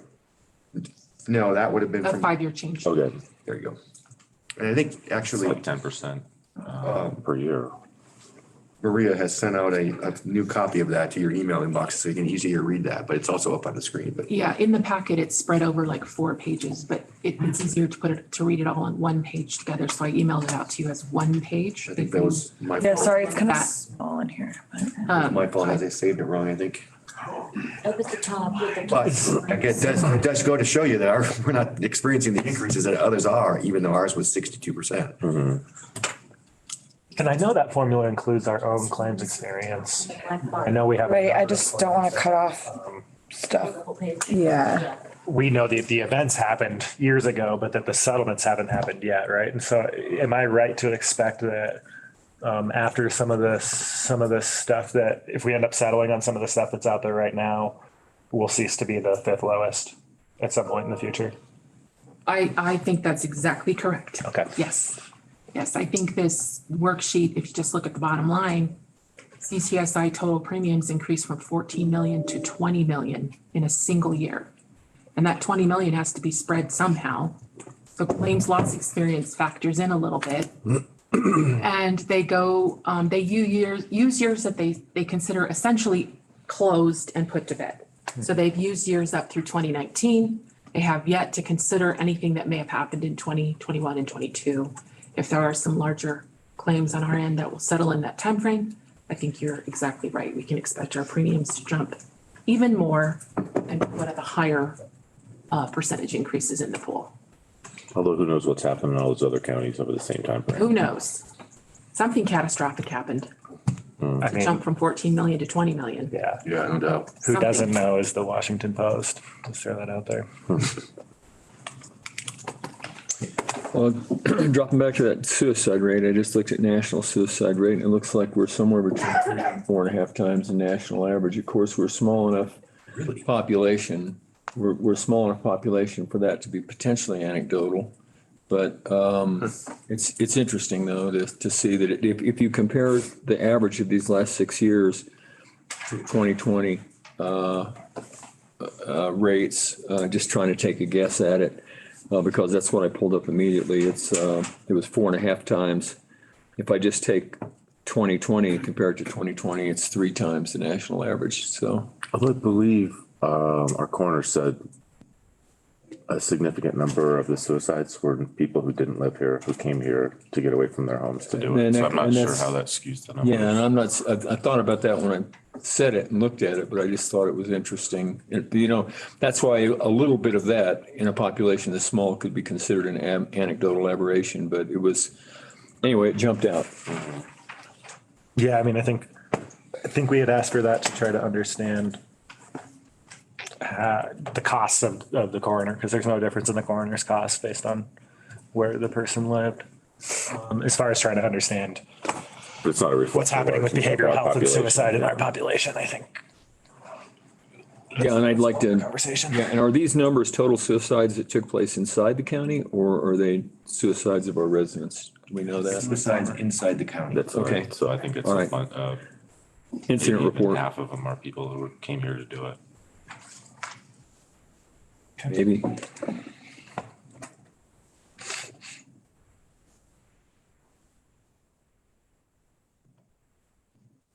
Okay, sorry. That's all on CTSI? Okay. I'm gonna come back to tipping fees. You asked us to review the potential for reestablishing the road-based service for non-maintained roads. Public Works is gonna do that, do some analysis and come back first quarter of next year. We'll talk with you, so we'll bring that back as an agenda item. You asked the source of the majority of child protection referrals. I want to say it was 65% are the mandatory reporters, so law enforcement, et cetera. So the majority are coming from mandatory reporters. That's law enforcement, teachers, electeds. childcare professionals. I got a big, long list if you want to hear it. Physicians, child health, medical examiners, dentists, optometrists, chiropractor, podiatrist, the list goes on.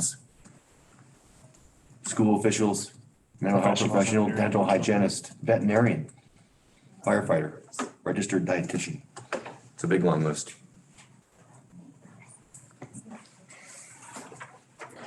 Okay, all right.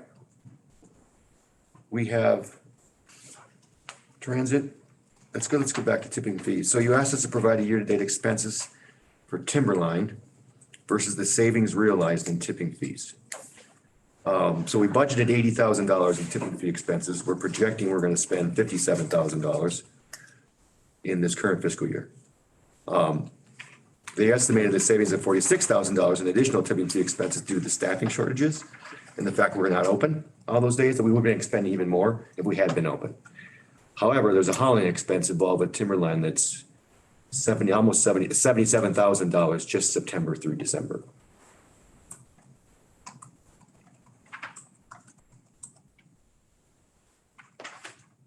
If there's nothing else on that. So does that mean it's a net? Never mind. Okay.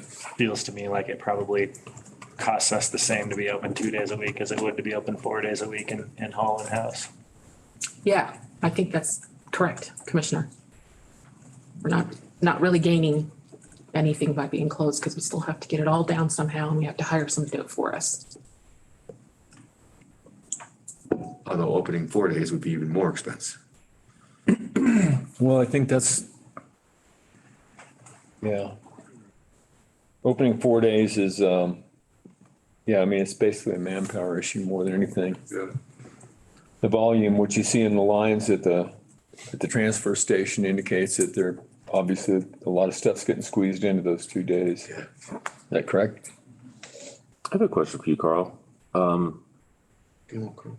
People who live in St. Mary's or whatever, who don't have trash service, where's their next place they go if our transfer station can't serve them that day? Is it like Jeffco or something? Carl, can you come up to the, There is a facility in Jeffco. There's also one in Summit County. Okay. Up by Keystone is a full functioning landfill. There's a little bit. A lot of people that go over there. Yeah.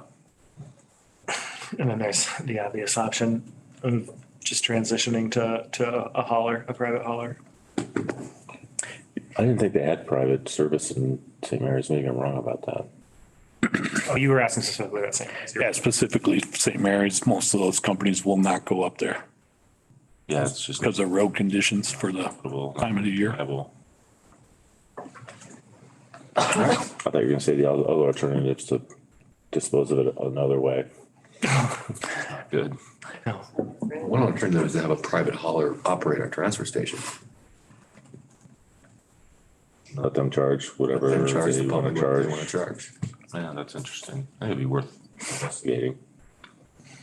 I mean, I think the reasonable goal is for us to have a transfer station that we operate, that we have, you know, a cost of disposal that keeps garbage out of the ditch. We can't guarantee a private company will do that because they don't have that incentive. So I would love to see us figure out how to continue to operate this transfer station at 4 days a week. What if it was a reduced cost at 2 days a week? I don't think 2 days a week is enough. I mean, are we seeing stuff in our, I'm hearing reports of garbage in ditches and slash in ditches. I'm hearing that from fire authority staff. I'm hearing that from citizens. Seeing issues with trash around the county, I mean, it's not, Trash and slash, yeah. well, before we had going back the old days, but, you know, before we had effective service, we had a lot of stuff dumping in the ravines. Now, I have to say that was also happening, it was a cultural thing, because that was also happening when we did have landfill service, when we did have a landfill, so people were, it's a different ethic today, so I'm not quite sure how to sort that out, but. And I'm not sure that it's increased all that much with us reducing to 2 days right now. I mean, we see, because the road and bridge staff picks up stuff consistently as well, year round. And you're not seeing more showing up during this period, really? I don't think so, no. So it looks like you disposed of about half the trash. If you budgeted 80,000 in tipping fees and spent 46, we got rid of about half the trash as normal. Some of that half hopefully ended up in a private hauler or another facility, but some of it has to have ended up in the ditch. Has to have ended up where? You said? 57,000. 57,000. Yeah. Oh, I was looking at the wrong number. Some of it has to have ended up where? The last word escaped me. The ditch. Oh, the ditch. So, I mean, I don't think we have a proposed budget for an operation that has it's planned for 4 days a week being open, right? I think I'm in support of that budget. And also I'm in support of looking at the tipping fees and Yeah, seeing what we can do there. okay. And I know that that's something that y'all have been trying to get to. Yeah, so I'm not I trying don't want beat to put you up. on the spot, Carl, but I know you guys have been looking at tipping fees. Yeah, and I mean, the numbers that Maria put together there, I think we're paying Timberline $18,000 a month right now to move the containers that they're moving and that we don't have the staff or the time to do. I think the number of people we're seeing has been reduced. A lot of people have gone to outside services, some of these trash companies that we have. But we're typically seeing 4 days worth of trash come in 2 days at the facility. Yeah. Yeah, so I mean, the way we're surviving is by emptying all the bins and being prepared to take that in 2 days. So it's I just have not had people applying for that particular position. It's just a difficult one to man. Not everybody likes to deal with people's trash. Yeah. Well, I think I pay for private service at my house and they don't come 4 times a week. They come once a week. Right. So They do recycles twice too. a week. They do, but it's commonly believed that the streams end up in the same place. I think that might be true. To some extent. I mean, we know where the recycled products that we take in at the transfer station all go to. Yeah. The glass, aluminum, I'm sure ends up somewhere because it has value, but the rest of it, I wouldn't be so sure about. Yeah, and I know plastics are always a big one that people have. You hear different percentages from studies done on where. But what's actually recycled back into, repurposed into new product. Yeah. And it's, yeah, So that's where our bodies are I want full. to make sure we're all clear then. So, because we're dumping the same amount of trash. I see we're us just- spending 25% less. We're spending $57,000 And we budgeted plus 80. 76,900. Because Not all that number, but a portion of that is also tipping fees because that's them hauling it down and them paying the tipping. Yeah, fees. yeah. So there's garbage in that 76,900. And you just heard Carl say that we're taking in 4 days of trash and 2 days of service.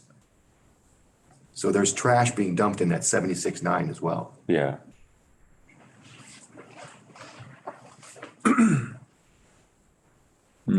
I'm gonna have to, I don't quite understand. I mean, So we're projecting we're gonna spend $57,000 in tipping fees directly.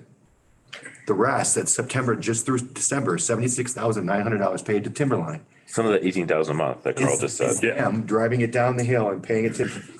oh, okay, paying so the them hauling and we're paying to expenses dump is it. hauling and And tipping tipping, fees. yes. Okay. There's two different ways we're getting rid of it. And you got to put the two of them together, both in terms of quantity and cost to understand. It looks like it's costing us more to do it when we use Timberline. Yes. In the end. Well, I guess, by the time we factor our hauling fees in, that's something too. But the bottom line is you estimate that about the same amount of trash and recyclables are going through the landfill, the transfer station as were previously. 2 days, 4 days, about the same. I just want to point out, and we shouldn't dwell on this conversation for too long. The state is well aware of the fact that Colorado is among the worst in the country on recycling rates and has made some serious investments and passed a bill called Enhanced Producer Responsibility that will result in a fund that we'll have access to if we're offering recycling at cost parity with trash disposal, could dramatically alter the cost structure of this operation. We got a small grant for that last year. That would have been, Beth said she got a small grant for it last year. Well, it was only, I think, about $8,000. Right. But you have to have the recycling in place and you have to have the trash disposal open to the public so many days. I don't know which program that was, but that's not this program that The initials are funded through EPR because it's not even built yet. RREO, and I gotta look up the acronyms. I can't remember what it stands for. I gave everything to Becca to keep applying for it each year so we can keep at least getting that discount. So, but yeah, this is another revenue. All right. Anything left? Good? Good. Thank you, Carl. The last thing on our list before we get to the close is transit. So you asked us to update you on the grant. We requested 300,000 and only got 50. The grant was the grant requirements was expansion of service. So they did propose a route to Loveland. That $50,000 would cover that route. Doesn't help us at all with our cost of transit service for the rest of the county. So does the current budget reflect that route to Loveland? No. I don't think so. Yeah. Oh, yes, No FTEs, yes, it does. yes, you're right. But the current budget also shows 300 plus coming in on the. 324 That's reduced for down to the- 50. Yes, yes, it does. We've got some analysis prepared. We didn't have it prepared in time to present today. So I don't know if you want us to hand that out or if this becomes a discussion for down the road and we leave the budget the way it is. And also, if you knew that you'd be willing to fund transit at half the cost per se than we are today, if you gave us that direction, we could go back and do that kind of homework and come back to you and say, this kind of that reduction in general fund subsidy would get us X amount of service. Want to add anything to that, Maria? Yeah, we've done a lot of analysis with Beth and Beth's staff help of the routes and who's riding when and what could be reduced and not impact very many people. And we have really great ideas for you, but it would really, really help us if you would just give us $1. Bottom line, if you think you can tell us what would you be willing to allow the general fund to subsidize, and we will go put a wonderful plan together for you and bring that back to you. And I'll add to that. Is there some aspect of the service that you don't want to see reduced at this point? Right? Now, obviously, the only way to accomplish a reduction in general fund subsidy is to reduce the service, but to the extent you have any comments there. My comment is pretty simple, and I'm feeling like I'm gonna put it back on you guys, because oftentimes there's some point of diminishing return, a natural point of efficiency, and I haven't seen the data like you guys have, so I don't know what that might be. But I would perhaps, before wanting to offer up a number, because my number is kind of meaningless, it has no context and it doesn't, I want to have, ideally, I'd like to have someone else's money paying for 100% of it. And that was the case for a little while, and that was great. I'm not in a position to say I think we should completely get rid of our transit department, although at some point in the future, that's something that we may be faced with. But where can we provide the biggest benefit to the most people for the least money? Yeah, and we can bring that back to you. I think analyzing the ridership That's what. right in the business hours of Monday through Friday. That's where we provide the most benefit. That's the most riders we have, between 8 and 5:30. Everything outside of that, well, that may be really important to that 1 or 2 people that's riding outside of those hours. And it's going to be really crushing if we don't provide that service outside of those hours. That's where the most of the people are riding, Monday through Friday, 8 to 5:30, 8 to 6. I think it's hard for me to make that decision of what that level is that I'm willing to subsidize until I see that. Who is writing when? And the second reaction I have is regarding adding putting a run up to Loveland if we don't have it now. We came in hoping to have a holistic transit service that would do a lot of things. Would provide workforce mobility for people getting to Denver and all kinds of things like that. But at a basic level, at the outset, what we did is we at least provided service so that those people in our community who are not mobile are able to achieve mobility for their basic needs. And so the fallback to me is if we have to fall back, that I wouldn't want to fall back beyond that point, that we're providing that basic mobility to those who are mobility challenged for their basic needs at a bare minimum. And I don't know what that looks like. It could be 75% of what we have today. It might be 50%. It might be 90%. It might be 30%. But I don't have a basis of context to know what that is without seeing that ridership data you're talking about in those hours and routes to kind of have a feel for what that is. So however that can be communicated to us so that I can have a clear understanding would be helpful. I think I agree. I mean, I know we had described in the last meeting sort of what's an option that could be characterized as keeping the program on life support. And then I think if you could come up with an option that's characterized as sort of here's maintaining sort of a minimum of mobility in our community. Is that, I'm trying to describe what you said. That's a bottom minimum line for me, yeah. And then, another option that reflects, real savings between those, right? Yeah, and I have to say this, I was supposed to have a meeting today at 4:30 with Shoshana Liu to discuss exactly this, not specific to our county, but it had to do with expansion of everything from Bustang to Pegasus. And she told me that it's a really big priority of hers. It's of course not ready for prime time at this moment to think about further expansion because they haven't even implemented and budgeted the roughly 30 million they got to put into Pegasus Bustang. But she said what's critical to make those things work. I said we need to get off of just I-20, I-25 and I-70 corridors to get out and serve rural everywhere. Of course, we're on the I-70 corridor. But what she said is what's most critical is that we put money into and we develop those local transit services.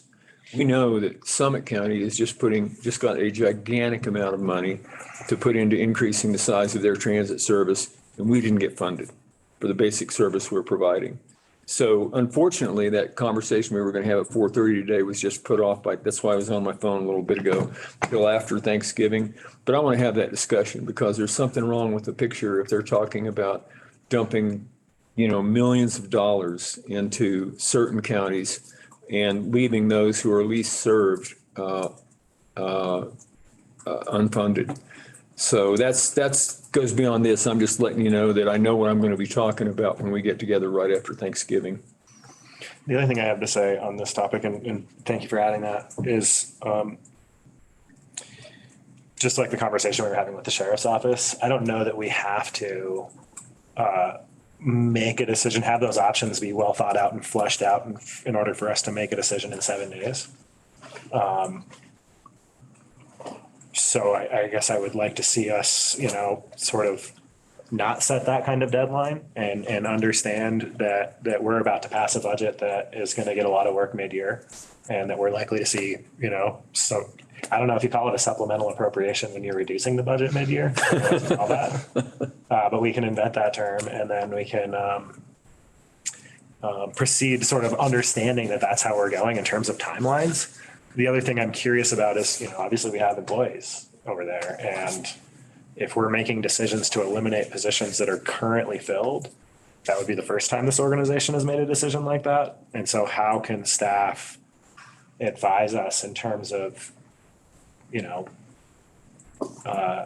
being humane about that? Are there other positions that could possibly be made available for these folks or, Look at the transfer station. Gotta have a CEO. They don't have CEOs. One of our drivers does, Brian. I don't think he wants the job. You're right. You're right. And there's no way to reduce our cost of operations without reducing the number of people who work in transit. So we keep the budget as is, come back to you and say first quarter. I would suggest not budgeting for that Loveland route, especially if we haven't hired for it already. Yeah. We'll just turn the grant down. Having this conversation, it seems oxymoronic to increase. That person is here. Yeah. Yeah, it's an existing person. That existing person is here. Yeah, we're not adding staff in order to add the Loveland route. Right. Oh, okay. We're just using existing stuff, but So that 50,000 grant covers that. So we would just be turning down that grant then. When do we have to decide when to turn down and accept that grant? like really soon. Please come to the table. That's routes between Georgetown and Loveland. Idaho Springs, Georgetown, Loveland, and only 3 days a week, Wednesday, Thursday, Friday. We stayed away from Saturday, Sunday because Snow Stang does those days, but then we got pretty heavily criticized by we have a local coordinating council of transit people who are municipalities, tourism bureau, Loveland, business owners, and they kind of advise us on the transit and stuff once a month. And they were like, you need to go on Saturday and Sunday. And we said, we don't want to be in the traffic. Snow Stang already does it. And they're like, Snow Stang does not stop in Clear Creek County. How do our people visiting Clear Creek, get there, and I was like, well, hopefully I got here in a car. So go ahead. The thing I struggle with is the idea that we're enabling people to go park their car in Idaho Springs all day, right? If we've got a bus that's going from Idaho Springs to Loveland, then we're just enabling somebody that would drive themselves all the way to Loveland, which is a parking space that's not next to a cash register, right? Do you see how I worry that route makes our economy less efficient? I think they pay to park in Idaho Springs. Right. Couldn't they also be spending money in Idaho Springs? Yeah, but somebody else is going to fill up that spot. They're going to spend some money and then they're going to leave and somebody else is going to. So if those spots turn around on an average of 5 times a day and you're putting one car in that spot all day and our bus is enabling that. I mean, when Idaho Springs is talking about their parking challenges, they're saying our number one problem is recreation enthusiasts that go park in our lots all day. And I know Idaho Springs is on this council, so maybe I shouldn't try to act like I'm smarter than that council. That's okay. But that's how that kind of lands on me when I think about who might be on that bus and how it's helping and who it's helping. Well, let me ask this question. What is the cost of that route over the course of the year? Because we have a $50,000 grant that we would be turning down. Is the cost of that route $50,000 a year? 47, I think we came up with 47 to run it 72 days a year. 72 days a So year. the route, the route and the grant are a trade-off. Yeah, Yes. right. Covered. Yeah, so then And we happened, yeah. With $3,000, which is basically an admin fee. A $3,000, surplus. I mean, I understand what George is saying. It's hard for me to know. It depends on who's getting on that local shuttle and knows about it. If it's people that live in Idaho Springs and are walking down the hill and jumping on the shuttle, or they're catching a ride over from the house, because why go park your car in a paid parking area to go, if you're a local, why go park in paid parking a few blocks For from free your up house? there. What's that? You can park for free up there. Yeah, so the bottom line, but getting to George's point, if people are riding it, there's a good chance that they may not be people that drove from Denver, parked in Idaho Springs and got on our shuttle. Right. That doesn't seem like a likelihood to me. That if I were coming from Lakewood, I wouldn't go, I can jump the Prospect and get on the Prospector in Idaho Springs and stop there and not park at Loveland. I might. They could take Snow I Stang. knew about it. It seems less likely than people who have come to stay in Idaho Springs. So they're spending money in Idaho Springs. Yep. In which case, what you said is true, George, but it's, We are looking to charge for the Loveland route, $10 a head, round trip. Is that part of the 47,000? Nope, Yeah. My question is, additional revenue. what problem are we solving by offering that service? So the initial problem we had was there was available money through a grant, feds, 5311 super call for admin operating supplement to transit budgets. But you had to expand your route. And so what we came up with was, right now, we're going to Evergreen Monday through Thursday. What if we made Monday, Tuesday Evergreen and Wednesday through Friday Loveland? And then charge a fee for that ride to generate some revenue back to transit. so is it actually an increase in cost if we're just substituting one route for another route? Well, it looks like an expansion when we're asking for the money, because we are going to a place we've never gone before. And we are adding, I guess, a third route to our schedule. But Okay, I'm just saying that if instead of going to Evergreen, you're going to Loveland, you're actually not spending more money. Well, the Friday would have been an extra day, Okay. so, Yeah, and sorry. I don't presume, I shouldn't have presumed that in 10 seconds, I'm going to come up with like a really smart answer to why something that you guys think makes sense doesn't. So first off, my apologies. Second, I think the balance of this conversation can probably happen down the road. You asked, are you making direction to turn down that grant based on this conversation, and thank you for it? I don't think I'm asking for that. You're not asking for us to turn down that grant, is that what you said? Yeah. I don't think so either, but on the other hand, It is a 1-year grant, right? So it's not like, Right. it seems like there may be a demand for that, there may not be, right? Like, it's hard for me to imagine how this is gonna play out. if there isn't a demand and it's not being used, can we stop it? Yeah, we might have to refund some money. Cause that grant is only for that route. Just do it. We did ask for, you guys probably remember, we asked for 309,000 in that grant application. And that would have really reduced the cost of transit overall to the general fund, while also providing that route up to the ski area. And they told us our grant was excellent, but they decided to just take the whole pot of money and split it evenly among all the transit agencies. And that's why we got killed on it. Instead of, because they've told us that formula allocation we get is based on your percentage of growth and ridership. We're up 191%. I challenge any transit agency in the state to be at that level. And we can't get them to give us our share. My guess is they prorated according to the size of your agency, which Yeah. we have a tiny agency, so they gave us a tiny amount of money. Yeah. I kind of agree with George. I think we should have maybe a more robust conversation in the near future about this, maybe in January. So one of the things I've been wondering about, I'll throw this out there as an open question and we can come back to it. One of the things I don't like about any sort of transit system is, by their nature, low volume transit systems are inconvenient, right? Like, I want to get from here to there. My appointment's at 2:00. The bus is going to leave me off at 12:30. I'm going to have to sit on a bench and stare at the sky for 90 minutes or something like that. And I think in many ways, ride services have really been transformational in many communities. And when I think about the dollars we're talking about spending, maybe that's enough to pay 2 Uber drivers, one of them to camp out in Georgetown and the other one to camp out in Idaho Springs. I don't know if anybody's ever done that or a viable model, but depending on the volume of people who need to get from point A to point B and how we might constrain or how many we might define what we would pay for and what they would pay for, that would potentially have the potential to be a really valuable service. That would be very efficient. That would be not very expensive. Except for the individual car part, and there's other implications here. And I know that nationally. What's wrong with the I individual? have talked to a couple of Hey, people never who mind. tried it. About it then. I just asked you a question. I was still Electronic cars talking. that are I was highly still efficient. talking. I just opened my mouth and started offering an idea on it, so it's all good. All right. And it's actually what I was going to talk about is a conversation that's better waited. We'd better wait until later anyway, because it goes a lot more deeply into a whole lot of other issues. So I'm fine waiting. Okay. Okay, so we're gonna bring you back some more analysis on transit overall first quarter of 23.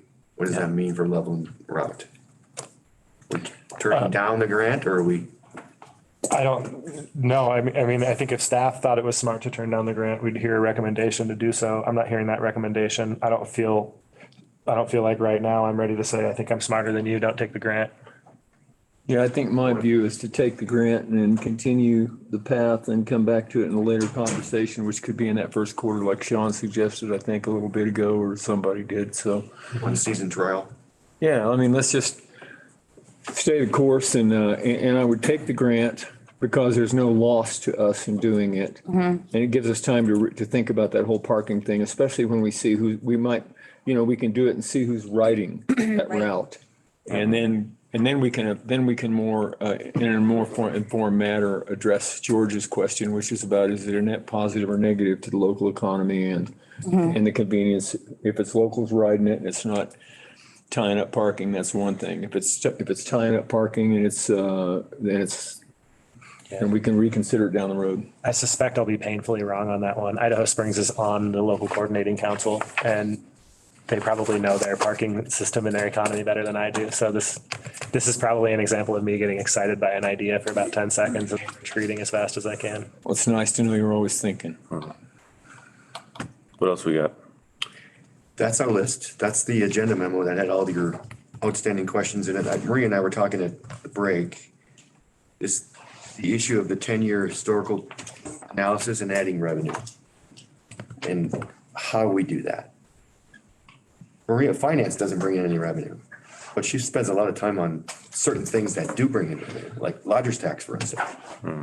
So how do you attribute her work on lodger's tax? Or how do you, this man just wrote new bylaws for the lodger's tax, or edited them, right? So that's an expense here that revenue should be associated with. So that's kind of our, did I speak that right, Maria? Yeah, you did. And just to add to that a little bit, someone had made a comment that the assessor doesn't bring in any revenue. And I said, oh my God, we can't collect 10 million in property tax without the assessor and the treasurer. We can't do it. Yes, they do bring in revenue.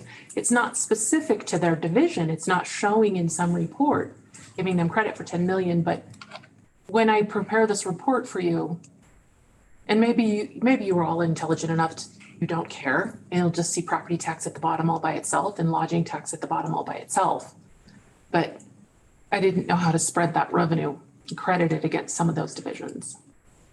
I thought that was the intention of the 30% overhead or whatever that number was. Administrative charges?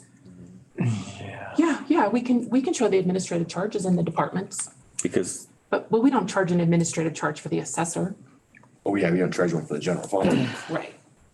I mean, the argument you're making is a little odd to me because the sheriff also is providing services and people are paying taxes. So sort of that's his revenue too. I mean, Right. I see what you're asking. I don't see it being a really valuable exercise. What, giving you a report with the revenue in every division? I guess that's our point is I'm struggling with the value of adding the revenue in because you're gonna, Yeah, I agree with you. sheriff office brings in, or insert name of department that brings in, planning brings in X amount of money, right, in revenues, offsetting some of their charges. But the three of us have a role in that, even in that revenue that planning's bringing in. So again, how do you distribute that revenue across all the divisions, which makes the analysis itself, is it valuable? Right, because you'd have to assign costs to your department, for example. Its costs would have to be apportioned out and assigned to all of those if we really want to be looking at it. And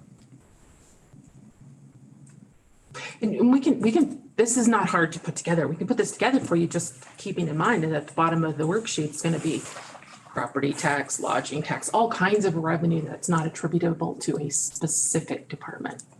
I think what it does is it helps us understand as we're looking at departments and, choosing winners and losers based on what we think we can afford and not afford. If we're, we just want to make sure that we're not eliminating services based on that broad brush look that might actually be carrying a percentage of their water that's higher than we think. And maybe there aren't any cases like that out there where it would really affect our decision making. But it's good to know that we're not making decisions to cut that don't cut as much as we thought they were because we're just lumping all of the revenue from those different disparate sources into one pool. Okay.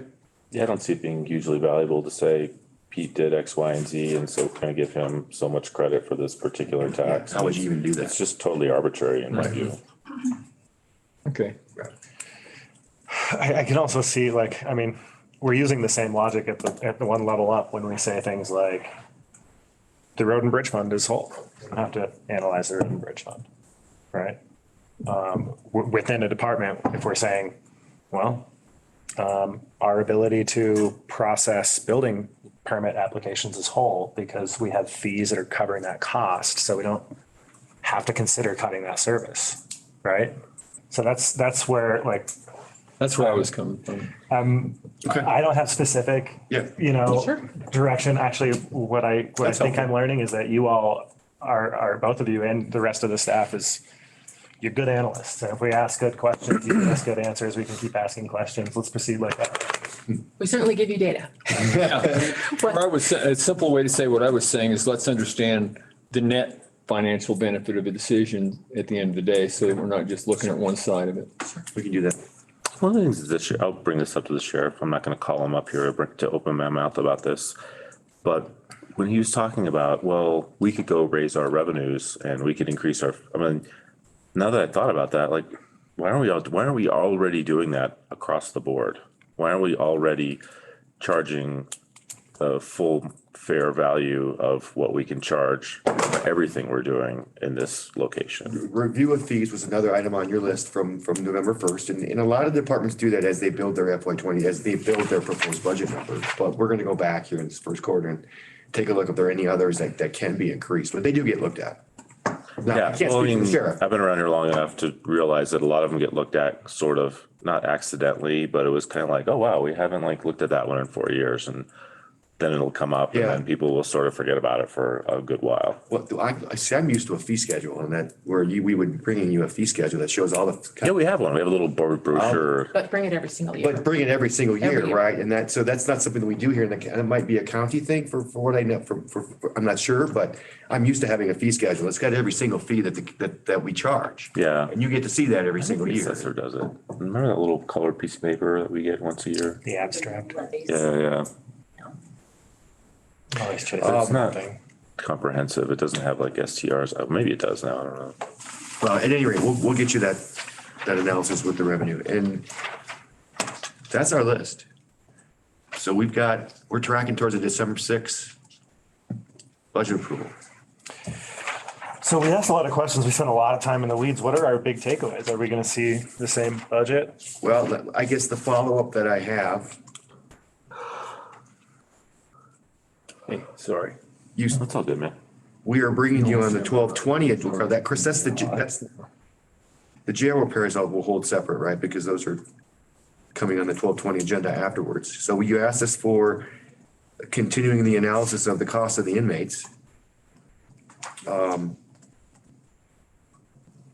You want that 10-year sheet updated. You've had questions about FTEs, I guess. Yeah, so we'll get you cost data before, in the next day or two, on the vacancies and what is the salary and benefits of those vacancies? What is that cost to the general fund? And then we've made a few changes based on your direction, added the coroner in at full-time pay. That does impact the bottom line, but that's been done. I thought I heard that we're going to go ahead and leave the 200 ARPA funding for the jail, but you want more information on December 20th to decide what they're totally going to move forward with. But right now, they're authorized for up to 200,000, and that is currently in the budget. Yep. And they're going to spend another tens of thousands to do the tactical stuff that needs to be done in the short term, in addition to the 21,000 or whatever they've already spent. Yeah. And well, before we move on from the jail, the sheriff did bring up something that we agreed in principle to go out for an RFP. I think you guys have drafted it. What's preventing us from doing that? This is specifically to analyze the financials around confinement and to look at what our neighbors are doing and to potentially identify more sustainable financial models. So Brian has prepared the RFP, he provided to me for review. I haven't had an opportunity to review it yet. Okay. That's the next step. But potentially that's something we could launch in maybe January. That was the plan. And I've made really clear what my view is really see out of that holistic top level view that includes something like when you do a life cycle analysis or a payback, is to understand you got 2 or 3 different models. We got about 3 different models here we're discussing. In general terms, right-sized jail that's probably new. I guess it could be the right size jail remodeled. I don't know if that's even possible down there or desirable in any way. Outsourcing or some kind of a combined larger jail with other people. But if that's what we're talking about, to understand and know what the bottom right-hand corner of each one of those spreadsheets looks like when extrapolated out over 10 to 20 years would be nice, so that we're really making a holistic long-term, because what we have now has been there for a long time, and it was based on a strategy somebody had around 30 years ago. So That's proven to be wrong, probably. that's what I think. That's what I think. I think it's something we got saddled with, and with all due, with an understanding Rick's situation, and I don't think we need to call him down here for this because I have nothing to really say about the sheriff's department, is that basically he is, he's riding on a vehicle that somebody else bought a long time ago that's, might be wearing out. What did we, going back to dispatch, I mean, we kind of agreed in principle that we were going to do the same thing with dispatch, right? I have not drafted a dispatch RFP yet. I think Yeah. that's reasonable at this point because Do we need it? in our imagination, all the municipalities would be participating in that.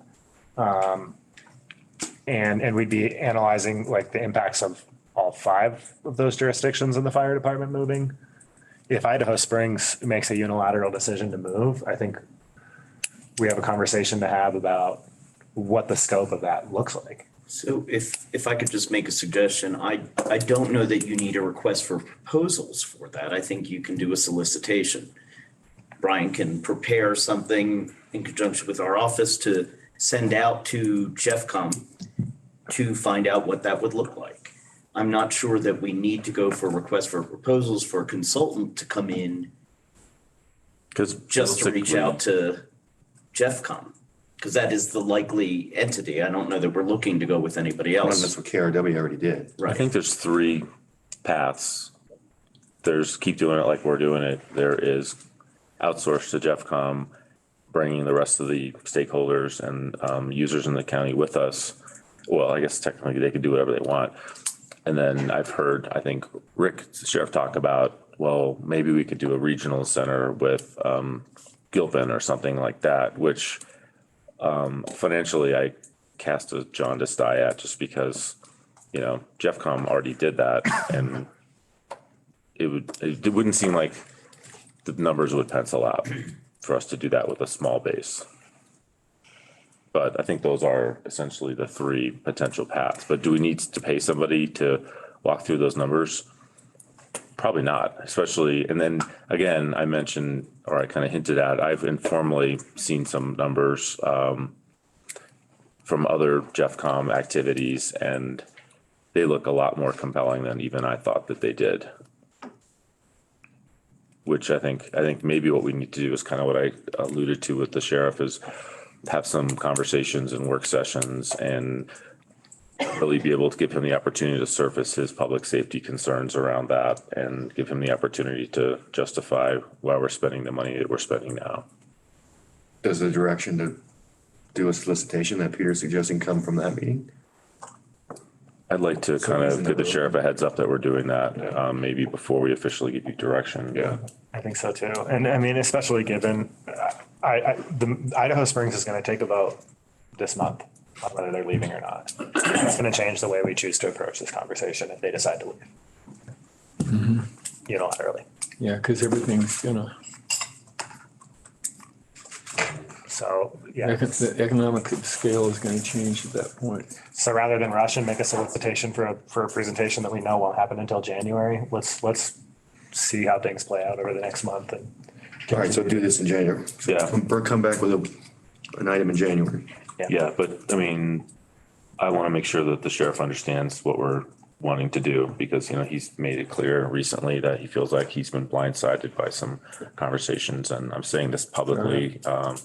And I'll say to him also, next time I run into him, I don't want him to feel like we're not giving him opportunity to know what's coming, because that's coming. Right. Yeah. We need to have that conversation where, exactly like you said in the meeting a little bit ago, where both an opportunity and a responsibility to present your case. And and they go hand in hand. If you take the opportunity without, same's true for us, without providing the data to support your position, then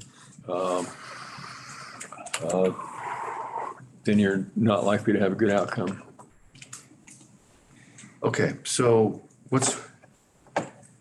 trying to decide here how we're gonna do this. We're supposed to be coming back to you in 2 weeks with a budget approval. So what's outstanding? I think it's the analysis on the inmates, and it's the analysis on the vacancies. Yeah, what would the number look like if we didn't fill the vacancies? And that's sort of an academic exercise, because I think we know we're not gonna do that. But I think it's interesting information, at least it is to me. Just speaking for myself, I see it as a possibility that I choose to pass a budget that doesn't fund all those vacancies. And by all, I mean something in between funding 20 and a half vacant positions and funding 0 vacant positions. I agree with that. Again, remembering a lot of those are in being recruited right now. Well, that will inform that decision. Well, again, That's a good reason to say that we might land somewhere in the middle. and if you fund a position just based on what we've seen historically, someone in a similar function is going to retire or move on to greener pastures in Q1 or Q2. And Let me give you an example. So, we just literally hired someone in strategic and community planning to take over a kind of to reform their processes to take on more of a one-stop shop. So they're not having to go talk to Public Works, that this person in community development is going to be the one that's going to go call Public Works for them, right? Right, it's the way Jeffco does it. Right. like a navigator almost. Exactly. Somebody who can help them navigate the system internally in the org. And so we think that's going to be better. That's going to be a better service that we're providing.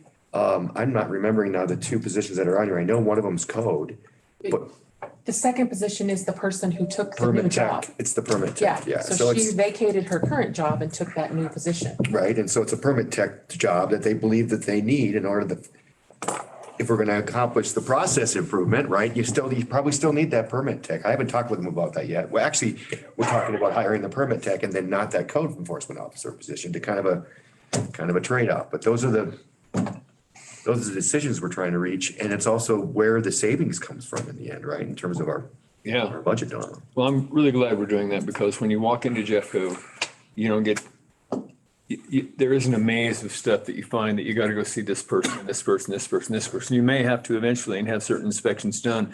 The bottom line is when you first come in, you're supposed to have your act together and have everything you need. And when you don't, they give you a checklist of everything you need for all the departments at one desk where there's a permit, a permit tech that does that for you.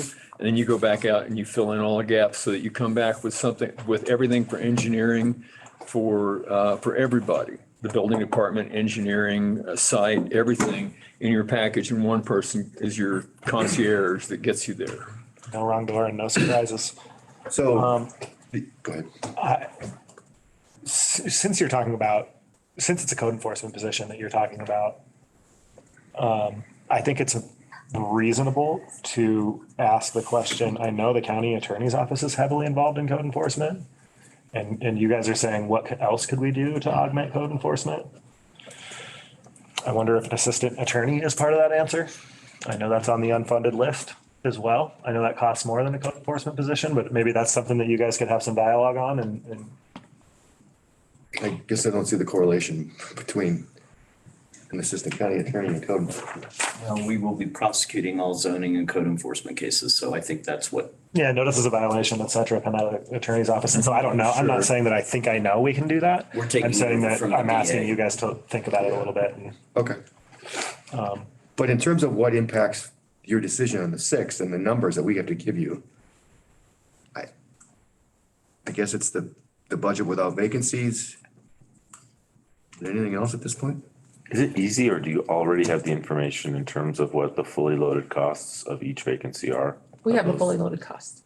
So it's an easy answer. I can get it for you, but you don't want road and bridge, just to say it out loud again. You don't care about the road and bridge vacancies because my God, we need those.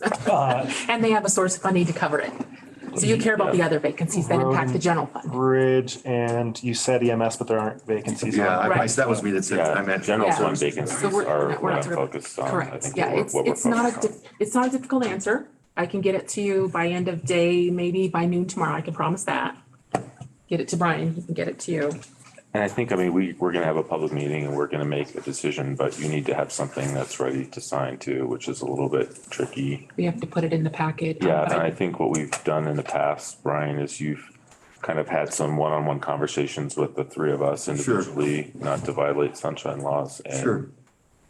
I do think though that the vacancies is really the only outstanding item, because I don't think, even if Maria does her analysis with Diane and in the jail, we're not gonna be making any decisions before the 6th on the jail, right? So That's true. I mean, I think, again, I think a lot of the value in my mind of the conversation today was talking more openly and candidly about structural issues that aren't December 6th issues that are, pull the stick up before the plane hits the side of the mountain. I think it's just that answer. Do you concur? Based on your notes and what you're hearing? I think so. I do. I want to give you a heads up, though. The delta was 2.3 million in the proposed budget book in the general fund, if I'm remembering correctly. It's going to be more than 2.3 million now, right? There's been some changes. The coroner increase in salary, the property liability insurance. We got more information. It's gone up from 600,000. So that 2.3 million is going to be worse. Just to warn you. Yeah. No sacred goats, just like George said. No sacred goats. Correct.